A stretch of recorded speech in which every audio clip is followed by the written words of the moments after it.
Women जी नमस्कार। नमस्ते we प्रशांत भाई। सपोर्ट पुष्पिन प्रोसेस इस चैनल में आज एक ऐसा विषय हम लोगों ने रखा है जिसमें आपकी भूमिका खासतौर से इसलिए महत्वपूर्ण है कि एक मसला भारत में पिछले 31 साल से लगातार चल रहा है और 19 जनवरी 1990 में आप सब ने देखा कि भारत के एकमात्र राज्य जहां कुरानिक सिविलाइजेशन के मानने वाले, जहां इस्लाम के सच्चे मुसलमानों ने इस्लाम की सच्ची तालीमात पे ध्यान में रखते हुए कैसे मुशरिकों को, मूर्ति पूजकों को इस्लाम की किताब जो है कुरान, उसको ध्यान में रख के 5 लाख हिंदू कश्मीरियों को उनके घर से, उनकी बहनों को, बेटियों को, माओ को बलात्कार, मर्डर करके निकाल दिया।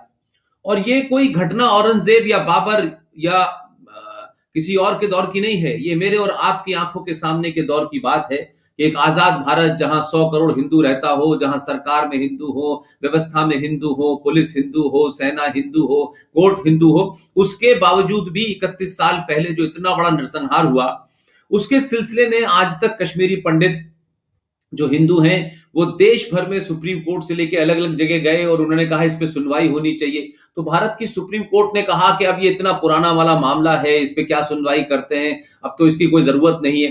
तो हम जब औरंगजेब से शिकायत करते हैं, हम जब पाकिस्तान में हिंदुओं के साथ कुछ होता है उससे शिकायत करते हैं, तो हमारी शिकायत में जो जो तर्क होता है वो इसलिए कमजोर पड़ जाता है कि हम अपनी धरती पे, अपनी सरकार से, अपनी आंखों के सामने जिन लोगों को न्याय दिलाना चाहिए हम उनको न्याय नहीं दिला पाए 31 साल से।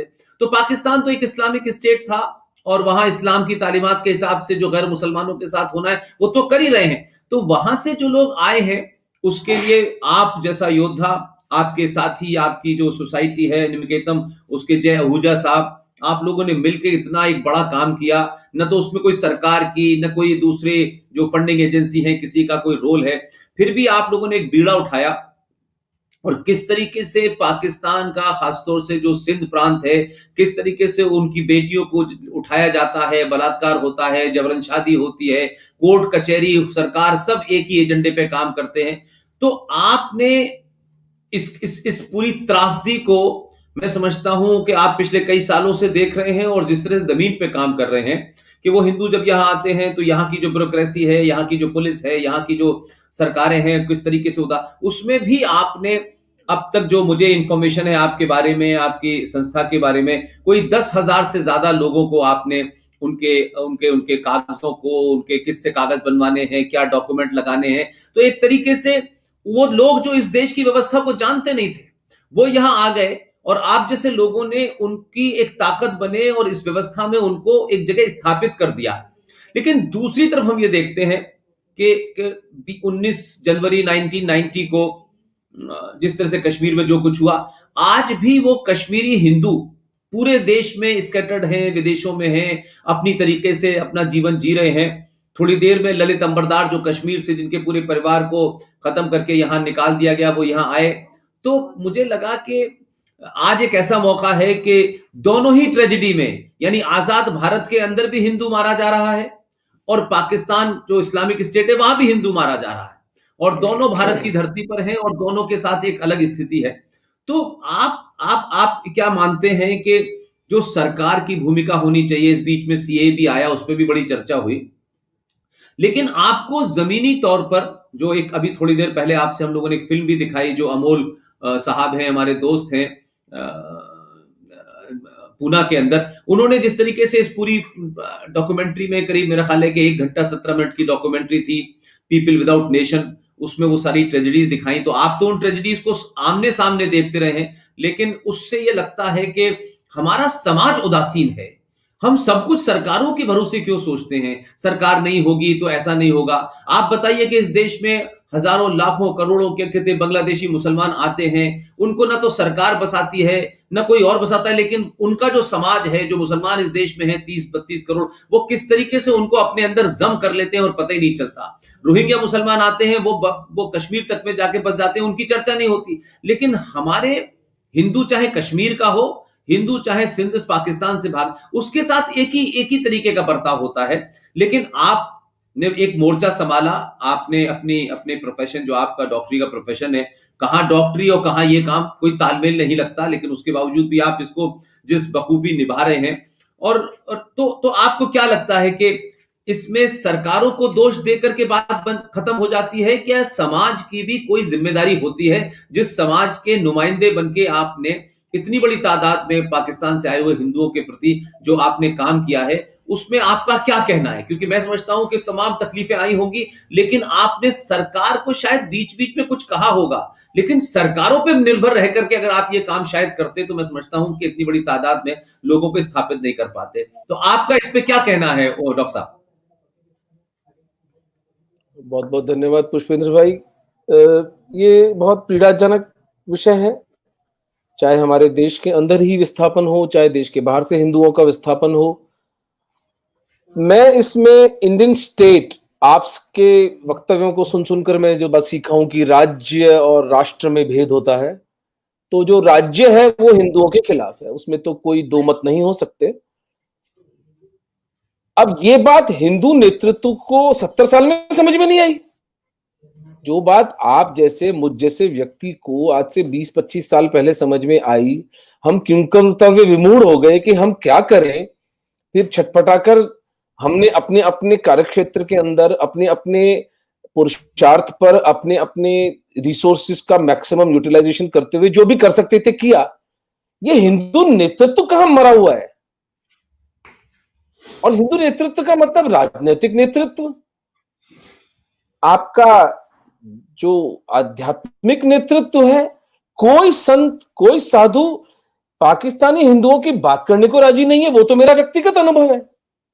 कश्मीर के हिंदुओं की बात तो करते हैं, कम से कम जो तुम्हारे सामने वो श्रद्धा लेकर जो 5,000 10,000 रोज शाम को हिंदू इकट्ठा होता है, उसकी चेतना को तो जगाते, बजाय इसके कि वहां भोंडे भोंडे नाच नाच रहे हो स्त्री पुरुषों के साथ में, छोटो सो मेरो मदन गोपाल।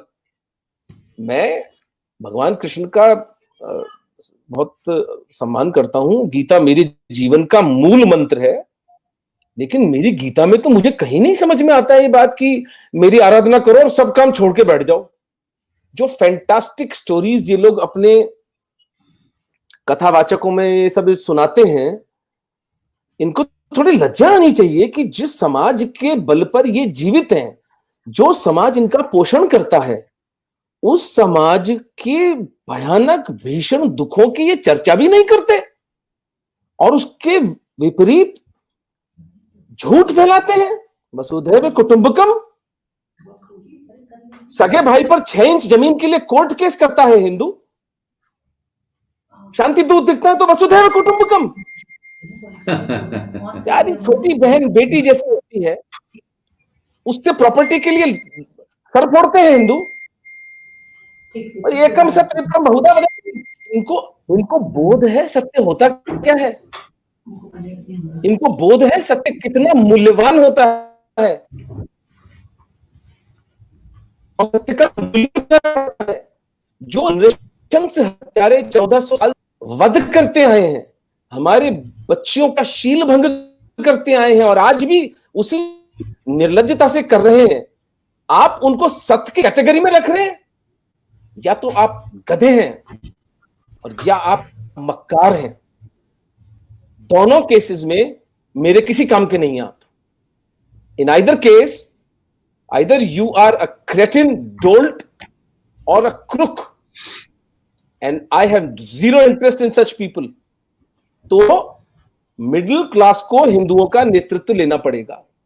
जैसा कि आपने निवेदन किया, आप आश्चर्य कर रहे थे मैं डॉक्टर होने के बाद में ये सब कर रहा हूं।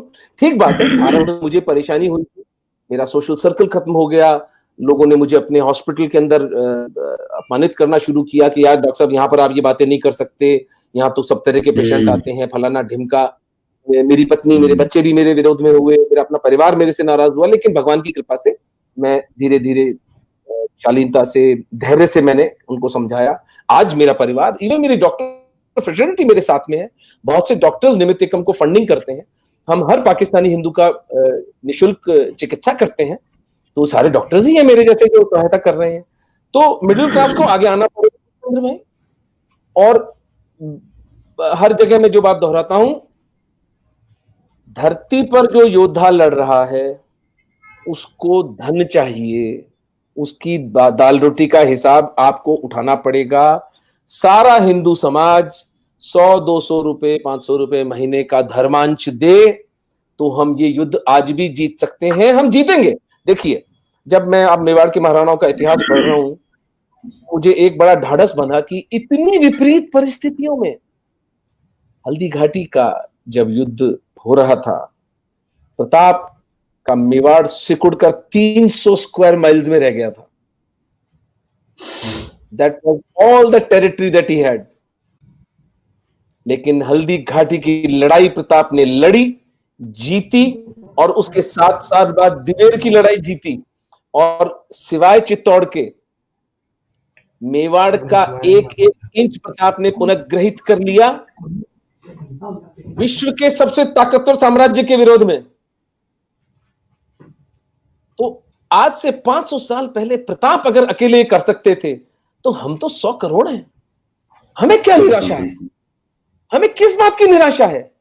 बात समझने की है, बात बोध में आ जाने की है कि हमारे साधु संत, हमारे कथावाचक, हमारे आश्रमों में बैठे मठाधीश, हमारी पॉलिटिकल लीडरशिप या तो मूर्ख है या मक्कार है। न इन्हें पता है इस सभ्यता का संघर्ष का, पता है तो आंखें मूंद के बैठे हैं, ऑस्ट्रिच बना रखा है। हमें भी समझाते हैं, अरे नहीं नहीं तुम ऐसे मत बोलो, तुम तो यार बुरा लग जाएगा। नहीं नहीं ऐसे नहीं, बुरा लग जाएगा। बच्ची की इज्जत लुट गई, बच्ची का शील भंग कर दिया, हाथ कैसे लगाया उसको। मैं उस समय हम हिंदू धर्म में हमारी जितनी भी जो मैथोलॉजी कहते हैं उसको, लेकिन मैं उसको पुराण कहता हूं, हमारा इतिहास है। पुष्पेंद्र भाई, एक किस्सा मुझे बताइए जहां किसी बलशाली व्यक्ति ने किसी स्त्री का बलात्कार किया हो। एक किस्सा मुझे बता दीजिए, मैं हिंदू धर्म छोड़ दूंगा। ये कल्पना नहीं थी हमारे चित्त में कि स्त्री को यौन शोषण हो सकता है। इतना मातृ प्रधान समाज था हमारा, और आज हम इतने गिर चुके हैं कि हमारी बच्चियों, बहनों, बेटियों के शोषण करने वालों को हम एक धर्म का दर्जा देते हैं। हमारे अंदर इतना आत्मिक बल भी नहीं है कि हम कह सकें कि यदि आप मेरी बच्ची को उसकी इच्छा के विरुद्ध छूते हो तो आप मलेच्छ हो और मेरा आपसे झगड़ा है। मैं प्रतिकार करता हूं ऐसी सोच का। हिंसा का उत्तर भगवान कृष्ण ने हमें बताया था, प्रतिहिंसा है। क्या कोई नया वर्ल्ड ऑर्डर लेने निकले हैं हम लोग? हिटलर को क्या समझा बुझाकर मना पाए थे? अलाइड फोर्सेस ने जूते मारे थे नाजीज के, तब जाके बैरक्स में घुसी थी उसकी सेना। तो हमें मिडिल क्लास को आना पड़ेगा और कोई रास्ता नहीं है, क्योंकि न तो हमें बोध है, न हमारा संकल्प है, और न हमें ज्ञान है कि कितना भयानक नरसंहार हिंदुओं की तरफ कितनी तेज गति से आ रहा है। एक शब्द आप बीच में सोल्यूशन आप एक शब्द बोलते रहे लगातार, मैं उसको कई बार मैंने दोहराया भी है अपनी बातचीत में। आप कहते हैं कि हम इतना लंबा समय तक हम लोग पिटे हैं, हम लोगों को दबाया गया, हमारा शोषण हुआ, सब कुछ हुआ, लेकिन आज भी हिंदू को शत्रुबोध नहीं है, जो शब्द का आप इस्तेमाल करते हैं। और सत्ताओं में तो बैठे हुए लोग जो है, मेरा ख्याल है कि शायद उस तरीके से सोचते ही नहीं है। वो समझते हैं कि अगर वो ये कहते हैं कि कोई सच बात मत बोलो, वो नाराज हो जाएंगे। तो मैं ये समझ नहीं पा रहा कि अगर आज ये स्थिति है तो औरंगजेब और अब्दाली के जमाने क्या स्थिति होगी भाई? तो औरंगजेब अब्दाली के जमाने तो जी जी जी मैं आपकी बात से ये सहमत नहीं हूं कि आप सोच रहे हैं कि मैंने कहा है कि हम 1000 साल से 14 साल से इनसे पिटते आए हैं।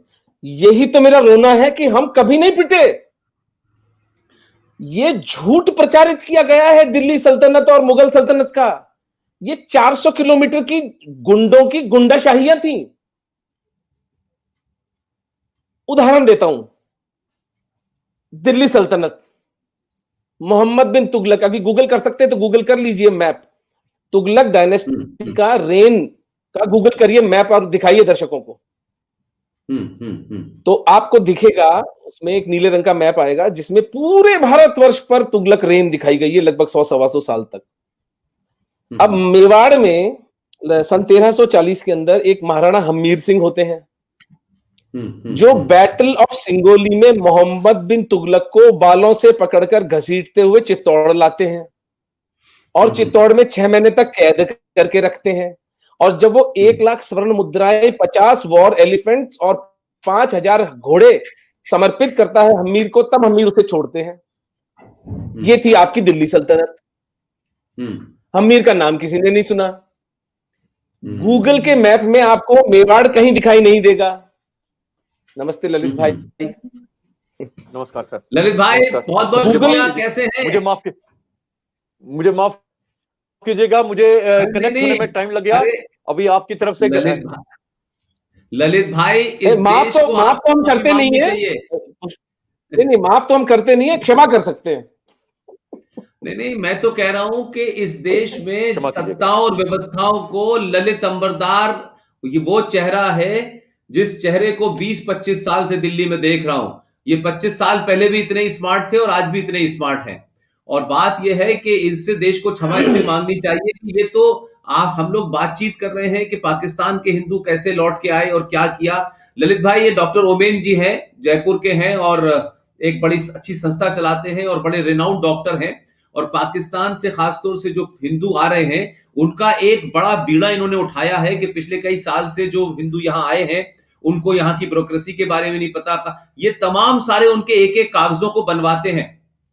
डीएम, एसएसपी, एसडीएम, थानेदार के पास जाते हैं। सारे कुल मिला के कोई 10,000 लोगों के अब तक कागज बनवा चुके हैं और उनको कागज दे चुके हैं ताकि भारत में कोई गड़बड़ ना कर सके। तो आज बेसिकली उमेन जी को मेरा मेन मकसद था लाने का, क्योंकि जम्मू कश्मीर भारत का अभिन्न अंग है। जम्मू कश्मीर आजाद तथाकथित भारत का एक हिस्सा है, जमहूरियत का हिस्सा है। लेकिन उसी जम्मू कश्मीर में आपके साथ भी वही जारहाना, वही ब्रूटलिटी हुई जो आज पाकिस्तान के हिंदुओं के साथ लगातार पिछले 70 साल से चल रही है। तो मैंने इसलिए आपको और खासतौर से इसमें दावत दी कि आज 19 जनवरी है और आज हम पिछले 30 साल से देख रहे हैं कि आप सब लोग या तो जंतर मंतर पे या दिल्ली के कहीं ना कहीं किसी हिस्से में आप इकट्ठे होते हैं, उसे ब्लैक डे मनाते हैं, उसे जेनोसाइड डे मनाते हैं। तो मैं ओबेन जी से पूछ रहा था कि देखिए, पाकिस्तान से आने वाले हिंदुओं की चिंता कम से कम डॉक्टर ओमेन जी हैं या जय आहूजा जो इनके साथी हैं, ये सब अपने खर्चे से करते हैं। ये सरकारों पे कहीं निर्भर नहीं है। इन्होंने सरकार से कोई आज तक शिकायत नहीं, 10 पैसे सरकार से नहीं लिए। और ये बड़े प्रोफेशनल लोग हैं। ऐसा नहीं है क्या कहते कि इनके पास कोई काम नहीं था तो एनजीओ खोल ली और बैठ गए। लेकिन ललित भाई, आप इसी भारत में, इसी लोकतंत्र में, इसी संविधान में, इसी कोर्ट के बाद भी आप आज तक पूरा कश्मीरी हिंदू दर दर भटक रहा है। अपने बल पे वो बेंगलोर में असेंबल हो गया, कहीं और चला गया, विदेश में चला गया। तो मेरा कहना यह था कि 19 जनवरी 1990 हमें कश्मीर से इस्लामिस्ट फोर्सेस, कुरानिक सिविलाइजेशन के मानने वाले लोगों ने आजाद भारत में औरंगजेब से भी बदतर हमारे साथ सलूक किया हिंदुओं के साथ। तो ये दो ऐसी घटनाएं हैं जो 19 तारीख को हमें एक मौका देती हैं कि कश्मीर को हम कह रहे हैं पाकिस्तान की चिंता है, सीए आ रहा है, उसके लिए तमाम सारी चीजें हो रही हैं, लेकिन 31 साल से कश्मीर में ससम्मान के साथ भारत की पहचान को जिंदा रखने वाला जम्मू कश्मीर में वो कश्मीरी हिंदू पंडित, वो डोगरा, वो सिख अभी तक हिंदुस्तान की गलियों में घूम रहा है। ललित अंबरदार जैसे लोग दिल्ली के अंदर सेमिनारों में घुस जाते हैं, चिल्लाते हैं, सड़कों पे जाते हैं, टेलीविजन पे जाते हैं और अपनी जिंदगी जीने के लिए जो मूलभूत सुविधाएं उसके लिए ये स्ट्रगल कर रहे हैं। और ये अपने जमाने के बहुत जबरदस्त, मैं समझता हूं, मॉडल रहे हैं। बहुत मॉडलिंग इन्होंने की है, फिल्मों में भी काम किया है। लेकिन आज जो स्थिति है उसमें ये अपनी जिंदगी को कैसे करके चलाएं, ये इस स्ट्रगल में है। लेकिन इतना बड़ा समाज, इतनी बड़ी समस्या देश में मैनिफेस्टो में आ रहा है, तमाम कुछ हो रहा है, लेकिन इसके लिए ना सुप्रीम कोर्ट बोलती है ना समाज बोलता है। इसलिए मैंने आज ललित अंबरदार जी को कहा कि आप रहिए। और अभी थोड़ी देर पहले वो फिल्म हमने दिखाई थी, पीपल विदाउट नेशन, जो अजय जय आहूजा साहब हैं और हमारे एक दोस्त हैं अमोल, उन्होंने वहां पॉल उन्होंने बनाई है। तो 1-1.5 घंटे की उसी डॉक्यूमेंट्री के बाद हमने कहा ये चर्चा रखेंगे। तो मैं ललित अंबरदार जी आपको इसलिए इसमें शामिल करना चाहता हूं कि आज भी आज कहा जाता है देश में राष्ट्रीय सरकार है, जम्मू कश्मीर में जिहादियों की सरकार चली गई है, लेफ्टिनेंट गवर्नर का रूल वहां चल रहा है, तमाम सारी बातें हैं। लेकिन ये 370 हटी, 35 हटे, ये एक अलग मामला था। लेकिन जम्मू कश्मीर में, वैली में कश्मीरी पंडितों को 370 की वजह से नहीं मारा। जम्मू कश्मीर में 3 पंडितों को इसलिए नहीं मारा कि उनको नौकरी का चक्कर है तो अब उनको नौकरी दे दी जाएगी। तो जो असल वजह है, जो असल जड़ है, उस जड़ की तरफ क्या सरकारें ध्यान दे रही हैं, या टाइम बाई करके बस एक जो है रिटोरिक है कि साहब 370 हट गई, 370 हट गई, 370 हट गई तो आज भी मैं और अभी तो नहीं जा सकता कोई भी। तो वो 370 हटने का जो असली मकसद था कि बंगाल का बंगाली आके रह सकता है, तमिलनाडु का तमिल का आदमी, तो वो तो शायद अभी भी नहीं है। तो आपका इस पे क्या कहना है ललित भाई? सर, पहले तो डॉक्टर ओमेंद्र सर को मैं प्रणाम करता हूं। आप जैसे लोग पुण्य का काम कर रहे हैं। सर, 14 अगस्त 1947 को क्या हुआ था? हिंदुस्तान में पैदा हुए लाखों हिंदुस्तानियों ने अपनी मादरे वतन के साथ गद्दारी की, टू नेशन थ्योरी के नाम पे, इस्लाम के नाम पे जिन्ना का समर्थन किया। हिंदुस्तान का विभाजन हुआ और विभाजन का आधार क्या था? हिंदू और मुसलमान इकट्ठे नहीं रह सकते। ये थी जिन्ना की two nation theory of supremacy and exclusivity of Islam. ये जानते हुए हिंदुस्तान की तत्कालीन सरकार, Nehru and Congress, Indian secular state ने क्या किया? उन हिंदुओं और गरीब हिंदू और मुसलमान सिखों को जो मेन लाइन इंडिया तक नहीं आ पाए, उनको हमने अबेंडन किया। ये जानते हुए कि 1946 में नोआखाली में कितना कत्लेआम हुआ था। हिंदुओं की लाशों को कैसे दिखाते थे सड़कों पर, ये जानते हुए हमने हिंदुओं और सिखों को वहां पे उन पाकिस्तानी इस्लामिस्ट दरिंदों के हाथ छोड़ दिया। हम उनको वापस लाने की कोशिश करेंगे। पहली बार नरेंद्र मोदी की सरकार ने सीए के लाके जो उनको, उन हिंदुओं को जिनका इस मातृभूमि के ऊपर उतना ही अधिकार है जितना आपको और मेरा और बाकी 130 करोड़ हिंदुस्तानियों का है। और सर, मैं तो उनको सैल्यूट करता हूं। इतनी बर्बरता, 24% से 1.5-2% रह गए, लेकिन अपना धर्म नहीं छोड़ा अभी तक। धर्म नहीं छोड़ा। बेटी 11 साल की उठा के, 11 साल की लड़की को उठा के ले जाते हैं, बाप रोता है, पिटता है, आत्महत्या करना चाहता है, लेकिन अपना धर्म अभी तक नहीं छोड़ा। सर, मैं तो दाद देता हूं इनकी। लानत है हमारे पर। हम आपको, अपने आप को हिंदू बोलते हैं। 70 साल से हम जेल रहे थे जेनोसाइड। सर, 1000 साल का जेनोसाइड हिंदू का जेनोसाइड है। 15 अगस्त 1947 को सोचा था टूटा फूटा हिंदुस्तान मिला तो हिंदू को आजादी मिलेगी, नहीं मिली। वहां हिंदू और सिखों को वहां पे बर्बाद कर दिया पाकिस्तान के अंदर, और यहां पे कश्मीर के अंदर जिन्होंने 700 साल जेनोसाइड सहा। हमने गजनवी को हराया था। कश्मीरी हिंदू ने, गजनवी ने एक हिमाकत की थी कश्मीर के ऊपर। जब 100% हिंदू प्रांत था, तब वहां पे मोहम्मद गजनवी ने 2 बार कोशिश की कश्मीर को कब्जा करने की। हम हिंदू ने उसको वहां से भगाया, मार भगाया। तीसरी बार आने की हिम्मत नहीं की। तब से वो हर जुम्मे के जुम्मे सोमनाथ आता रहा, लूटता गया, बर्बादी करता गया। ये थे हिंदू रेजिलियंस, ये भी हिंदू थे। लेकिन दुर्भाग्य से जैसी व्यवस्था पूरे हिंदू समाज में उस वक्त थी, उस वजह से भगोड़िए बाहर से आके, इस्लामिस्ट जाके, उन्होंने राजकीय इंट्रिग्स का फायदा उठा के अंदर में जो तहल महल मची हुई थी राज परिवारों के अंदर, उन्होंने कश्मीर के ऊपर कब्जा कर लिया। और हमारा जेनोसाइड, नरसंहार 700 साल से चल रहा। 700 साल पहले 100% हिंदू पॉपुलेशन आज की तारीख में वहां पे कभी कोई नाम का नहीं हिंदू बचा वहां पे। और फाइनल असॉल्ट तो आ गया 19 जनवरी 1990। 30 साल भारत की 90 हो गया अपना, 50, 40, 90, 40 साल अपनी आजादी के बाद भारतीय सेकुलर कॉन्स्टिट्यूशन की नाक तले हुआ। तो मैं ये कहना चाहता हूं, वहां पे अपने हिंदू और सिखों को मैं, क्योंकि ये आज इस अवसर पे नहीं जोड़ रहा हूं मैं, क्योंकि मैं जब बोलता हूं, मैं कश्मीर के बारे में बोलता हूं, मैं कश्मीर के बारे में भारतीय नेशनलिस्टिक पर्सपेक्टिव से बोलता हूं। क्योंकि अगर आप कश्मीर के ऊपर अभी तक जो कंप्रोमाइज होने की कोशिश कर रही थी, 2019 तक नरेंद्र मोदी की पहली सरकार भी वही करती रही कश्मीर के अंदर, जो आज से 1947 तक दिल्ली में बैठी सरकारें करती रही। जो भी उस कुर्सी में बैठा वो जवाहरलाल नेहरू बना। कश्मीर के अंदर उसी थ्योरी को सींचते रहे सारी सरकारें। नरेंद्र मोदी ने भी महबूबा मुफ्ती के साथ गठजोड़ किया था, ये जानते हुए कि वो उसका एजेंडा क्या है। लेकिन 2019 में सर बदल गया, सब कुछ बदल गया। मैं दाद उसी नरेंद्र मोदी को दाद देता हूं, उसी अमित शाह को दाद देता हूं, जो उन्होंने एक हिस्टोरिकल कदम लिया, 370 और 35 से हटा दिया।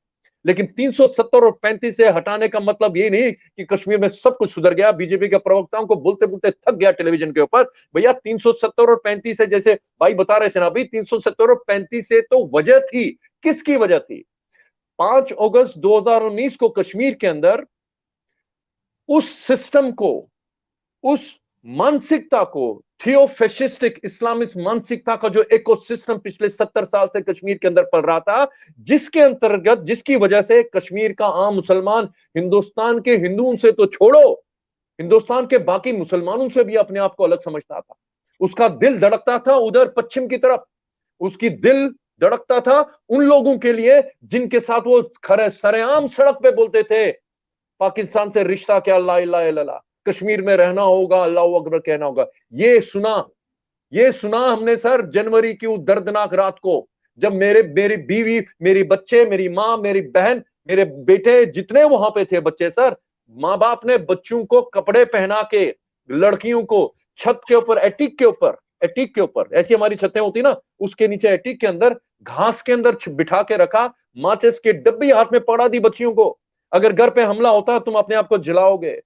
घर में हर बच्चे की जेब के अंदर 100 रुपए, 50 रुपए, जो भी कैश के घर था, उनकी जेब में डाल के रखा। अगर हम बिखर गए और उनको ये छोटे छोटे इन्फेंट्स बताने के, छोटे जो चल रहे थे ना बच्चे, उनके जेब में भी कहीं बांध के रख दिए। अगर तुमको मौका मिले तो इस रास्ते से जाना, दक्षिण की तरफ सड़क पकड़ना, कहीं ना कहीं मिलिट्री वाला मिलेगा, कोई मिलेगा, चलता जा, वो हमारे दक्षिण की तरफ, मतलब जवाहर टनल की तरफ चलते जाना। ये इंस्ट्रक्शन थी बच्चों को सर, ये जेला सर, ये जेला।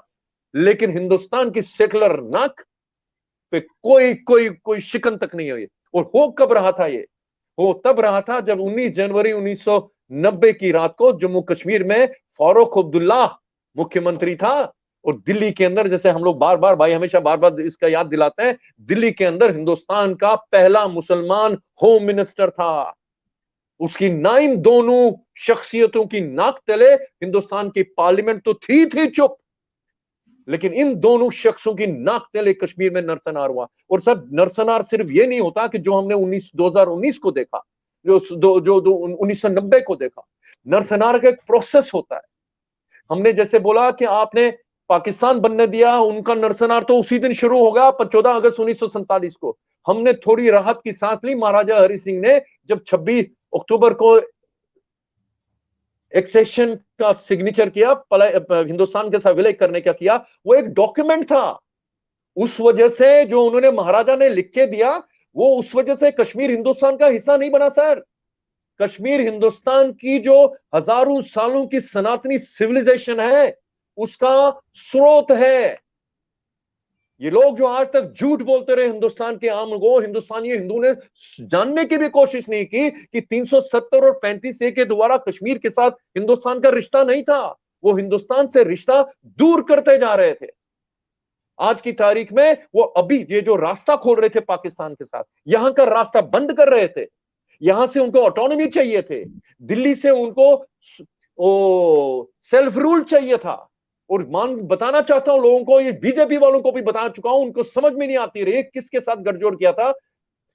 पीडीपी का जो डॉक्यूमेंट है, पार्टी डॉक्यूमेंट, उसको बोलते हैं सेल्फ रूल।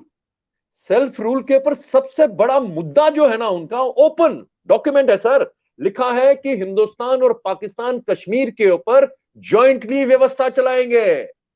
इसका मतलब यह होता है कि 5 अगस्त 2019 से पहले जम्मू कश्मीर के सेक्रेटेरिएट के ऊपर, जम्मू के अंदर और कश्मीर के अंदर, जहां हिंदुस्तान और जम्मू कश्मीर का झंडा था, वहां उनके अनुसार पाकिस्तान का झंडा लगना चाहिए था।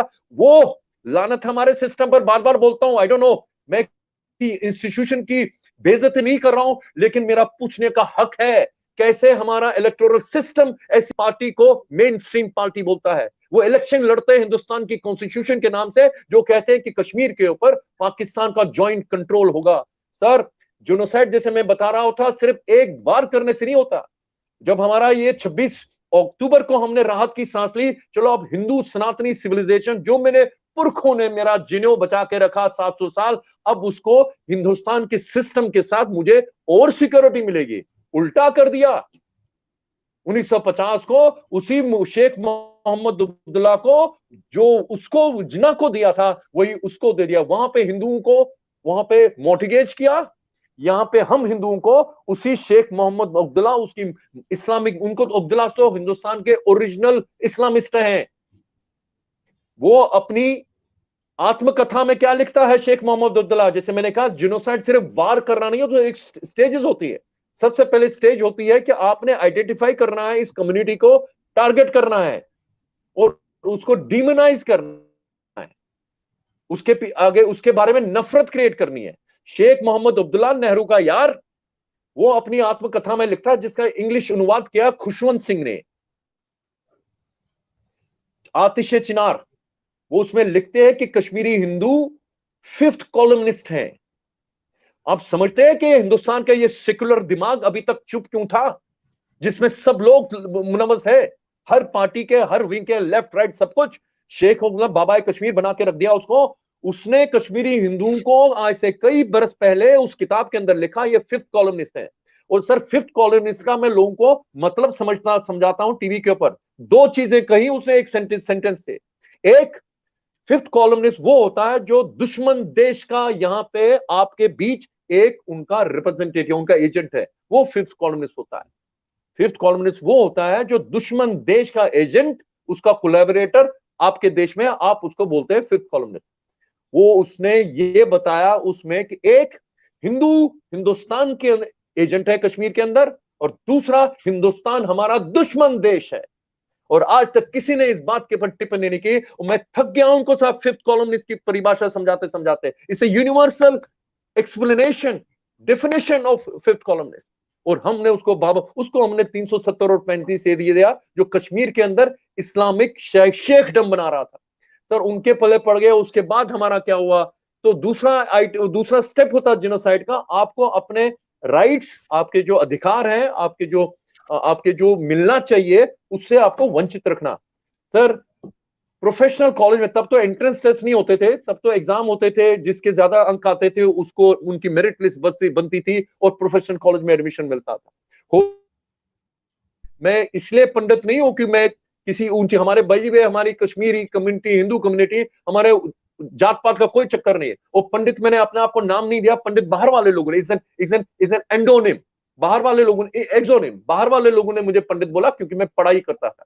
तो सर पढ़ाई नंबर लेने के बावजूद हमें प्रोफेशनल कॉलेज में एडमिशन नहीं मिलता था, रो पिट के मिलता था, क्योंकि टॉपर्स हम करते थे। वो हमारी बदकिस्मती ये थी क्योंकि हम पढ़ाई लिखाई में काम करते थे।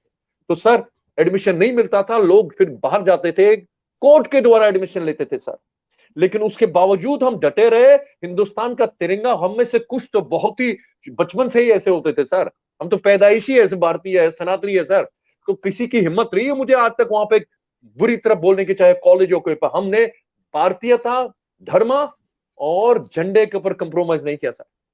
इसीलिए मैं एम्पैथाइज करता हूं जो हिंदू और सिख पाकिस्तान के अंदर है। देखिए ननकाना साहब के चीफ ग्रंथी की बेटी, ये इनको बोल रहा हूं जो आजकल वहां पे अपना वो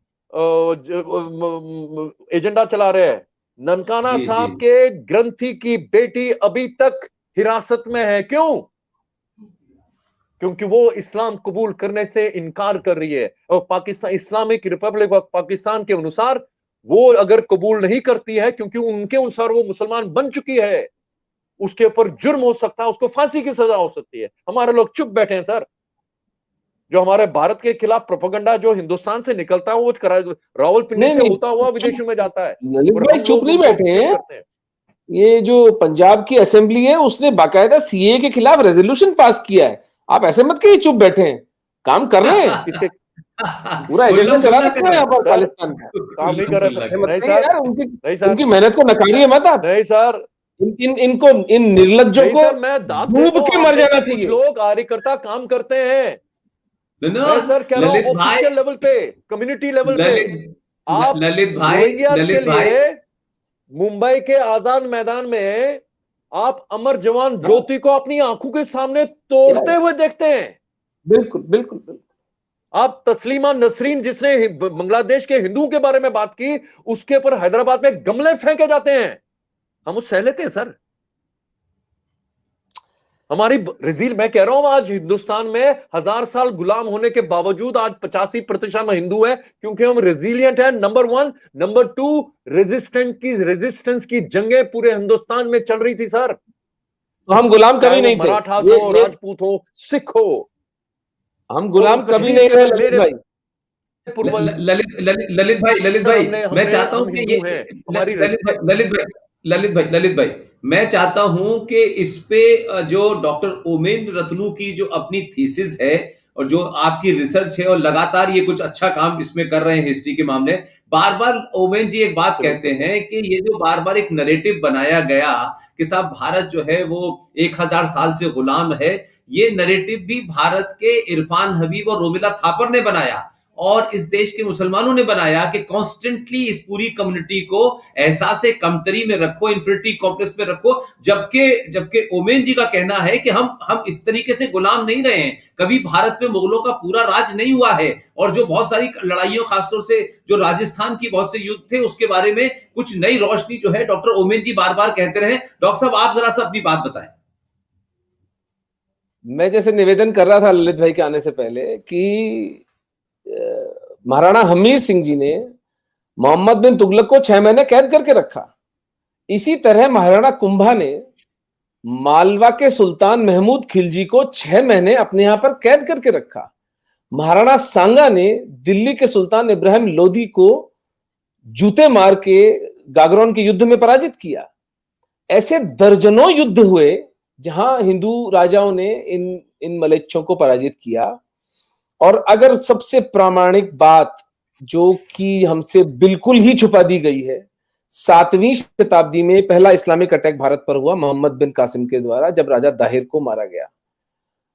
हिंदू जनमानस के लिए यह बात अकल्पनीय थी कि किसी हारे हुए राजा की बेटी को दूसरा राजा भोगदासी बनाकर ले जाएगा। सेक्स स्लेवरी हमारे चित्त में थी नहीं, लेकिन जब लोगों ने देखा होते हुए, तो राजा दाहिर का बेटा भागकर महाराणा बाप्पा रावल चित्तौड़ के पास गया और उसने जब उनको कहानी सुनाई, तो बाप्पा रावल को तुरंत समझ में आया कि ये जो मलेच्छों का टोला है, ये जो है इससे नॉन नेगोशिएबल है पीस। उन्होंने तुरंत प्रतिहार राजाओं के साथ और गुजरात के राजाओं के साथ एक हिंदू फ्रंट बनाया। ये मैं 7वीं शताब्दी की बात बता रहा हूं आपको, आज से 1300 साल पहले।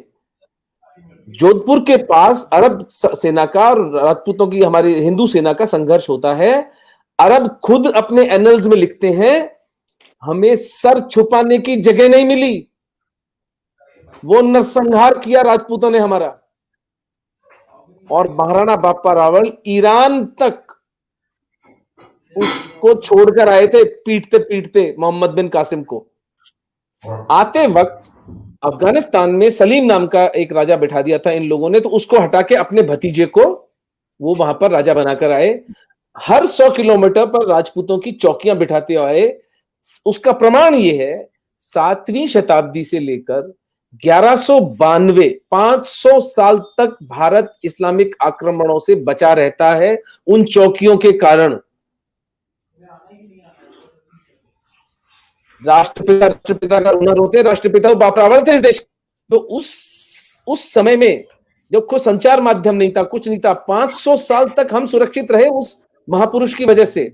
और उसके बाद समर सिंह, महाराणा हमीर, महाराणा लाखा, कुंभा, सांगा, प्रताप, करण सिंह और राज सिंह, यानी पूरे हिंदुस्तान का जो राज परिवार है मेवाड़ का, मैं चुनौती देता हूं, पूरे मानव इतिहास में आपको ऐसा उदाहरण नहीं मिलेगा जो 1000 साल तक, 7वीं से लेकर 17वीं शताब्दी तक, महाराणा राज सिंह जी तक 1000 साल तक इस्लाम से खुली चुनौती ली है। जिस परिवार ने, एक परिवार ने, एक सिसोदिया परिवार ने 1000 साल तक, देखिए राजा भिड़ते हैं, जियो पॉलिटिक्स बदलती है, हार जीत तो होती है, युद्ध तो हारता है आदमी, युद्ध जीतता भी है, लेकिन कभी समर्पण नहीं हुआ। अच्छा, एक सेकंड, आपकी आवाज इंटरप्ट, आपकी सर एक मिनट, आपकी आवाज ब्रेक हो रही है। आप ऐसा कीजिए, कोशिश कीजिए हाथ, हम सब लोग कोशिश करें हाथ ना हिलाएं, और आपकी जो हाँ, ये माइक वाली है ये बिना हिले हाँ, तब थोड़ा उससे हाँ, आवाज ब्रेक होती मुझे है। याद राइट। मुझे याद आ गया कुछ। हाँ, आवाज ब्रेक हो रही सॉरी, है। लेट्स रिमेन क्षमा स्टैटिक। चाहता हम हूं। लोग जज्बाती हो जाते हैं, भाई ने बताया था लास्ट टाइम। या तो सर सर 1000 साल का, तो मैं जो एक पुस्तक लिख रहा हूं, जी मेवाड़ के महाराणा और उनका इस्लाम से प्रतिरोध, उसका शीर्षक है। ओके।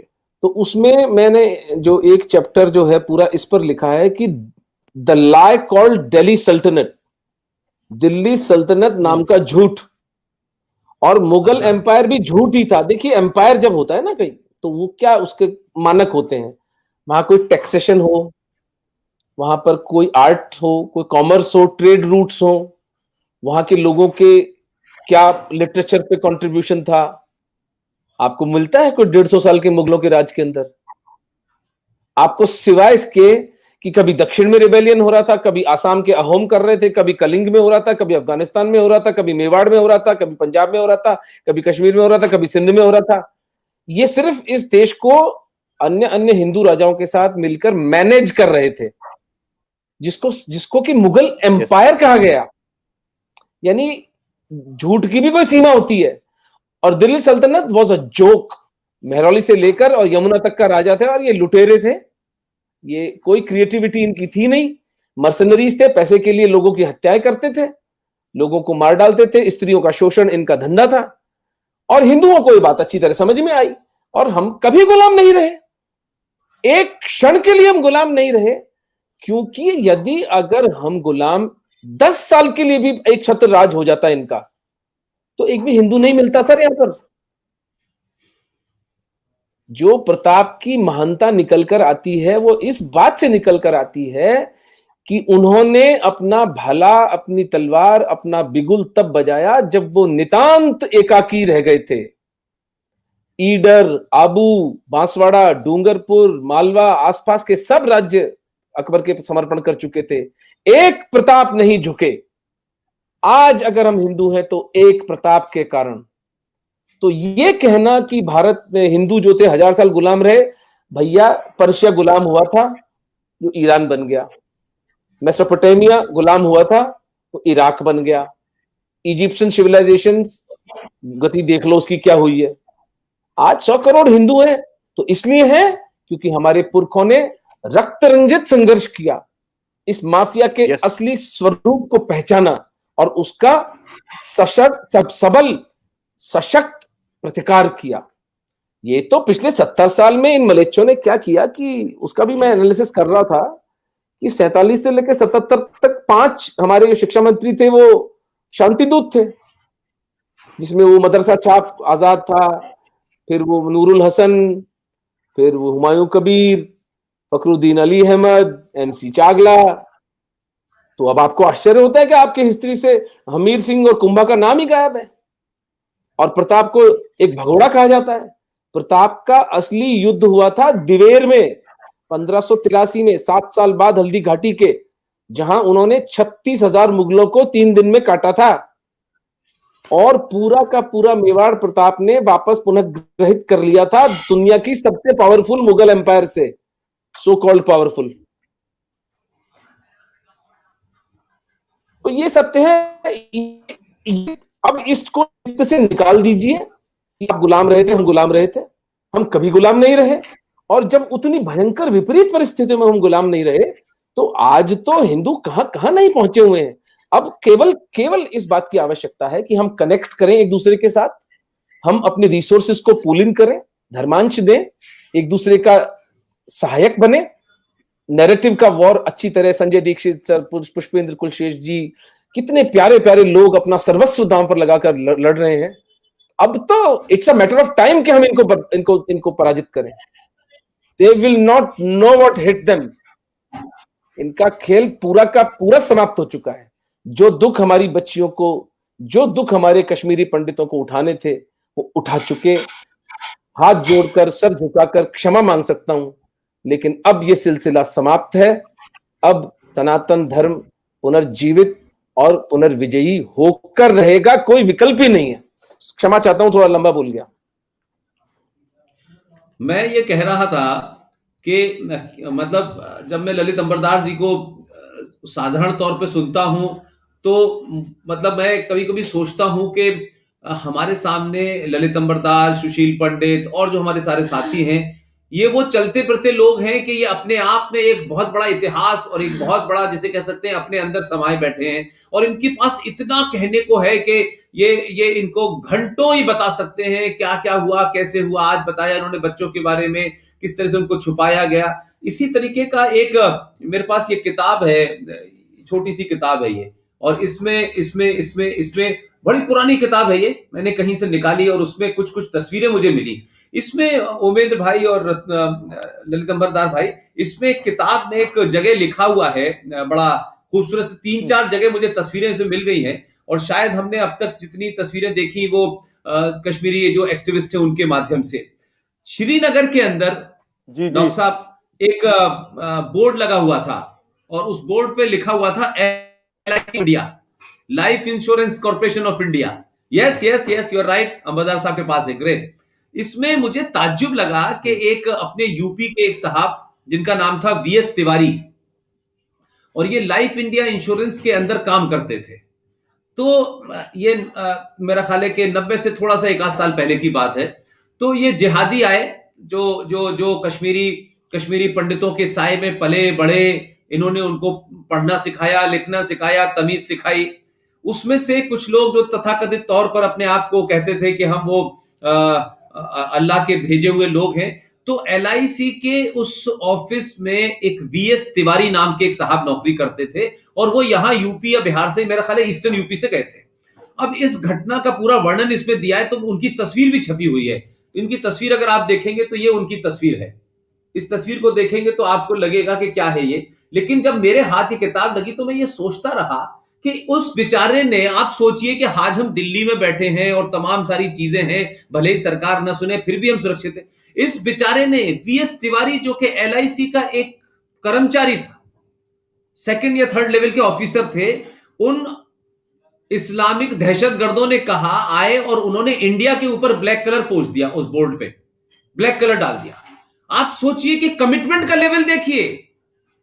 जो बात आप कह रहे हैं दोनों लोग, कि आप सोचिए कि वो शख्स को क्या फर्क पड़ता है। आज हमारे हिंदुस्तान में कोई ये कहेगा हमसे क्या लेना देना, कोई आदमी आ रहा है इंडिया के ऊपर काला रंग पोत रहा है, लेकिन कमिटमेंट देखिए कि वो तिवारी साहब निकले और उन्होंने कहा तुम ऐसा नहीं कर सकते हो, तो उन्होंने उसको चुप रहने के लिए कहा, तो उन्होंने कहा नहीं मैं चुप नहीं रहूंगा, आप ऐसा नहीं कर सकते। आप सोचिए, तीनों ने मिलकर उस खड़े करे आदमी के ऊपर मट्टी का तेल डाल के आग लगा दी, वो आदमी खड़े खड़े जल के मर गया। ये वो तस्वीर है। और ऐसे इसमें एक रमेश गौड़ साहब हैं, बहुत ही स्मार्ट से चेहरा था उनका, मैं तो स्मार्ट सा चेहरा है उनका, रमेश गौड़ साहब का। अब आप उनको देखेंगे तो उस बेचारे से वो भारत माता की जय के नारे लगा रहे थे। वो ये उनकी तस्वीर है। चेहरे से कितना खूबसूरत आदमी है। ये भारत माता का नारा लगा रहे थे। इस आदमी के नारा लगाने के बाद 2 लोगों ने पकड़ा और जबान निकाल के काट दी, और काटने के बाद बोले बता तेरा नाम क्या है। तो इस आदमी ने तुतलाते हुए कहा कि मेरी जबान काट दी, मैं कैसे बताऊं। उसको मार दी गोली। तो मैं ये कह रहा हूं भाई कि किस्सा एक नहीं है। हम गिरजा टिक्कू का नाम जानते हैं, हम टीकालाल टपलू का नाम जानते हैं, और जो कश्मीरी जो पंडित थे उसमें सबसे बुद्धिजीवी, सबसे मतलब रिनाउंड, बहुत ही एक्सेप्टेबल और कह सकते हैं कि टॉलेस्ट कश्मीरी लीडर थे, किस तरह उनको मारा। हम उन जज साहब को याद करना चाहते हैं, नीलकांत गंजू को, जिन्होंने JKLF का चीफ मकबूल भट्ट, जिसने कश्मीर में एक अमीर चंद नाम के इंस्पेक्टर की हत्या कर दी थी, उस हत्या के सिलसिले में नीलकांत गंजू ने उसे फांसी की सजा दी थी। आप सोचिए कि उन जज साहब को बीच चौराहे पर मारी इतनी गोलियां, और मारने के बाद उसके चारों तरफ मोटरसाइकिल घूमती रही और कहा कि जिसने भी इसको पानी दिया उसको भी मार देंगे। और ये चलता रहा। वो लोग मारने वाले जिंदा हैं, खुलेआम घूम रहे हैं, दिल्ली में भारत के प्रधानमंत्री के कार्यालय में आकर गले मिलते हैं, उनसे कश्मीर पॉलिसी डिस्कस होती है। आप मुझे बताओ ये देश कर क्या रहा था 70 साल से भाई। और यहां मेरिडियन में 15-15, 20-20 लोगों का डेलीगेशन आता है और उनसे पूछा जाता है कि गिलानी साहब बताइए कि हम क्या कर सकते हैं। वो गिलानी जो इन हत्याओं का सरगना था, वो मुफ्ती मोहम्मद जो जो इस पूरे 1990 का मास्टरमाइंड था, वो अब्दुल्ला, जिसके घर पे अभी कुछ दिन पहले खबर आई कि भाई उसके यहां कोई कई 100 करोड़ रुपए का कोई कैश मिला है, ईडी ने उसके यहां छापा मारा। उमेद भाई, जो दुख की बात है ना, वो ये है कि एक तो आपने चोट दी है जिस्मानी, वो तो ठीक हो जाती है, लेकिन आप उस चोट को रोजाना जो है उसके अंदर एक नया घाव करते हैं। वो फारूक अब्दुल्ला जिसको ईडी ने रेड करी, उसके यहां से पैसा निकला, 2 दिन के बाद एक सरकारी फंक्शन हो रहा था, उस फंक्शन में लेफ्टिनेंट गवर्नर के साथ में वो गेस्ट की हैसियत में खड़ा था। ये सिस्टम, ये कौन सा मतलब, इसको क्या कह सकते हैं आप? हम किसको माने? हम किसके लिए लड़ रहे हैं? हमारी पहले तो ये शिकायत क्या है जो यार? है ना पुष्पेंद्र भाई, ये जो कथावाचक और ये जो आश्रमों में ओपिनियन मेकर्स बैठे हैं, जिनको करोड़ों हिंदू की जिनकी मान्यता उनके चरणों में पड़ी हुई है, उनके सर पे पटके ले जाकर कि भाई तुम जो कह रहे हो ना कि सब धर्म एक बात सिखाते हैं, उसका परिणाम देख लो, उसके नतीजे देख लो। ये तिवारी जी, ये एक और एक बात याद रखिएगा पुष्पेंद्र भाई, सनातन धर्म का अगर कोई एक प्रिंसिपल इनफैलिबल अकाट्य है, वो है कर्म का सिद्धांत। कई बार मैं पाकिस्तानी टीवी चैनल्स को देखता हूं, वो कहते हैं ना कि उनकी मईशत, उनकी जो अर्थव्यवस्था है उसकी ऐसी दुर्दशा है, वहां पर वो इतना हो रहा है, ये लोग मर रहे हैं कोरोना का। मैं मन ही मन सोचता हूं, तुम 3 हिंदू और सिख बच्चियां प्रतिदिन उठा के उनके घरों से किडनैप करके रेप करते हो उनका, तुमको उनका श्राप नहीं लगेगा? मैं इन कथावाचकों से, इन धर्माचार्यों से, इन मठाधीशों से पूछता हूं, आप हमारा प्लान बी थे, आप हमारे नेता हो, आपको हम पोषण देते हैं ताकि कष्ट के समय आप हमें नेतृत्व दें। तिवारी जो बेचारा मरा, जो कश्मीरी हिंदू कश्मीर से निकला, उसको आश्रय देना आपका उत्तरदायित्व नहीं था क्या? दे दीजिए मुझे इस बात का उत्तर, फिर मैं चुप होकर बैठ जाता हूं। ठीक है, शायद मेरी हिंदू धर्म की समझ शायद गलत रही हो, आपको दुकानें ही चलानी थी, वही हिंदू धर्म है, तो ठीक है। मैं सर थोड़ा सर इंटरवीन करना चाहता हूं। Please please please please please आपकी आज्ञा हो तो मैं इंटरवीन करूं सर? आप थोड़ा ऐड करना चाहता हूं जो आप बोल रहे हैं। सर देखिए, ऐसा है, मैं ये ऐड करना चाहता हूं, मुझे थोड़ी सी आदत है, बहुत दिनों से, कई वर्षों से, बचपन से दुनिया भर के कॉन्फ्लिक्ट्स को फॉलो करता हूं सर। चाहे वो फलस्तीन का हो, साउथ फिलीपींस का हो, चाइना में उइगुर्स का हो, मैं या सीरिया में हो, इराक में हो, मैं कोशिश करता हूं। ईस्ट तिमूर, कश्मीर के ऊपर इतना कंप्रोमाइज हो गया था। यहां दिल्ली में इंडिया इंटरनेशनल सेंटर में ये जो विचारक बैठे थे यहां पे, ये कश्मीर की तुलना, क्योंकि ईस्ट तिमूर जब अलग हो गया इंडोनेशिया से अलग,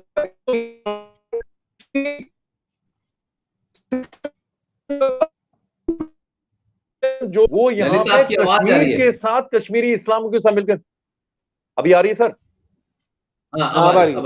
हाँ ठीक है। मैं ये कहना चाहता हूं कि ईस्ट तिमूर के साथ तुलना की जा रही थी कि किस तरह से वहां पे आजादी का माहौल बनाया गया, उनको आजादी दिलाई गई, अलग कर दिया गया। कश्मीर के अंदर सर, मैंने इंडिया इंटरनेट सेंटर में कश्मीर से आए हुए जिनको वाकई कोई औरतें हैं जिनके बच्चे खो गए, चाहे वो आतंकवादी थे या नहीं थे, उनकी मातृत्व का मैं आदर करता हूं। वो इंडिया इंटरनेट सेंटर में जब आते थे, लेकिन पॉलिटिकल एजेंडा लेके आते थे, उन्हीं लोगों के अंतर्गत जो देश को तोड़ने के नाम पे काम करते थे। मैंने अपनी आंखों से देखा है और सुना है, जो संचालक होते थे, और ये दावे के साथ कैसा, उस प्रोग्रामों के संचालक मुसलमान नहीं होते थे, हिंदू होते थे। वो कहते यार ये क्या फोटो लेके आया, मुझे दर्दनाक फोटो दिखाना, मैंने उनको दिखानी है। उस कश्मीरी औरत, चाहे उस मुसलमान औरत, चाहे उसका बेटा आतंकवादी होकर मारा गया या कोलैटरल डैमेज में मारा गया, ठीक है, उसकी फोटो ऐसी खिंचवाते थे ताकि उनको, जो उनके फॉरेनर्स आका है कि हमने कश्मीर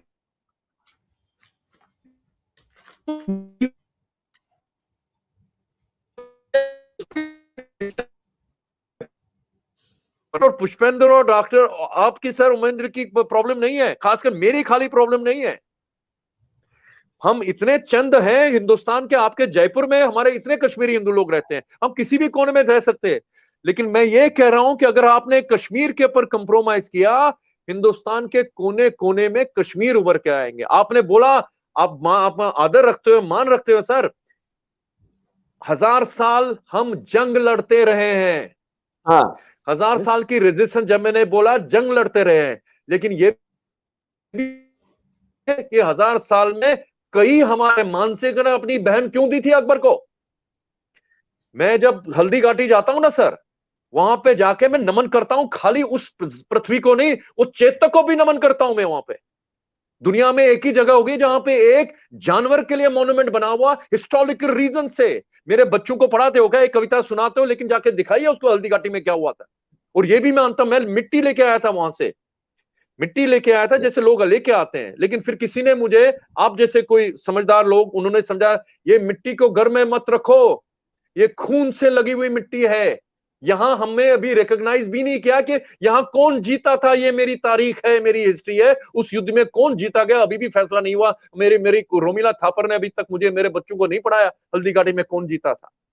तो इसलिए जब मैं सीरिया की बात करता हूं, 2 साल 4-5 साल पहले जब आईएसआईएस का इजाद हुआ, हिंदुस्तानी दिमाग में आना, ओ ये आईएसआईएस कुछ है, जॉन को देखा गर्दन काटते हुए, टेलीविजन सीएनएन पे देखा कैसे वो गर्दन काटते हैं, तो हिंदुस्तानी विचार वो कुछ चीज है।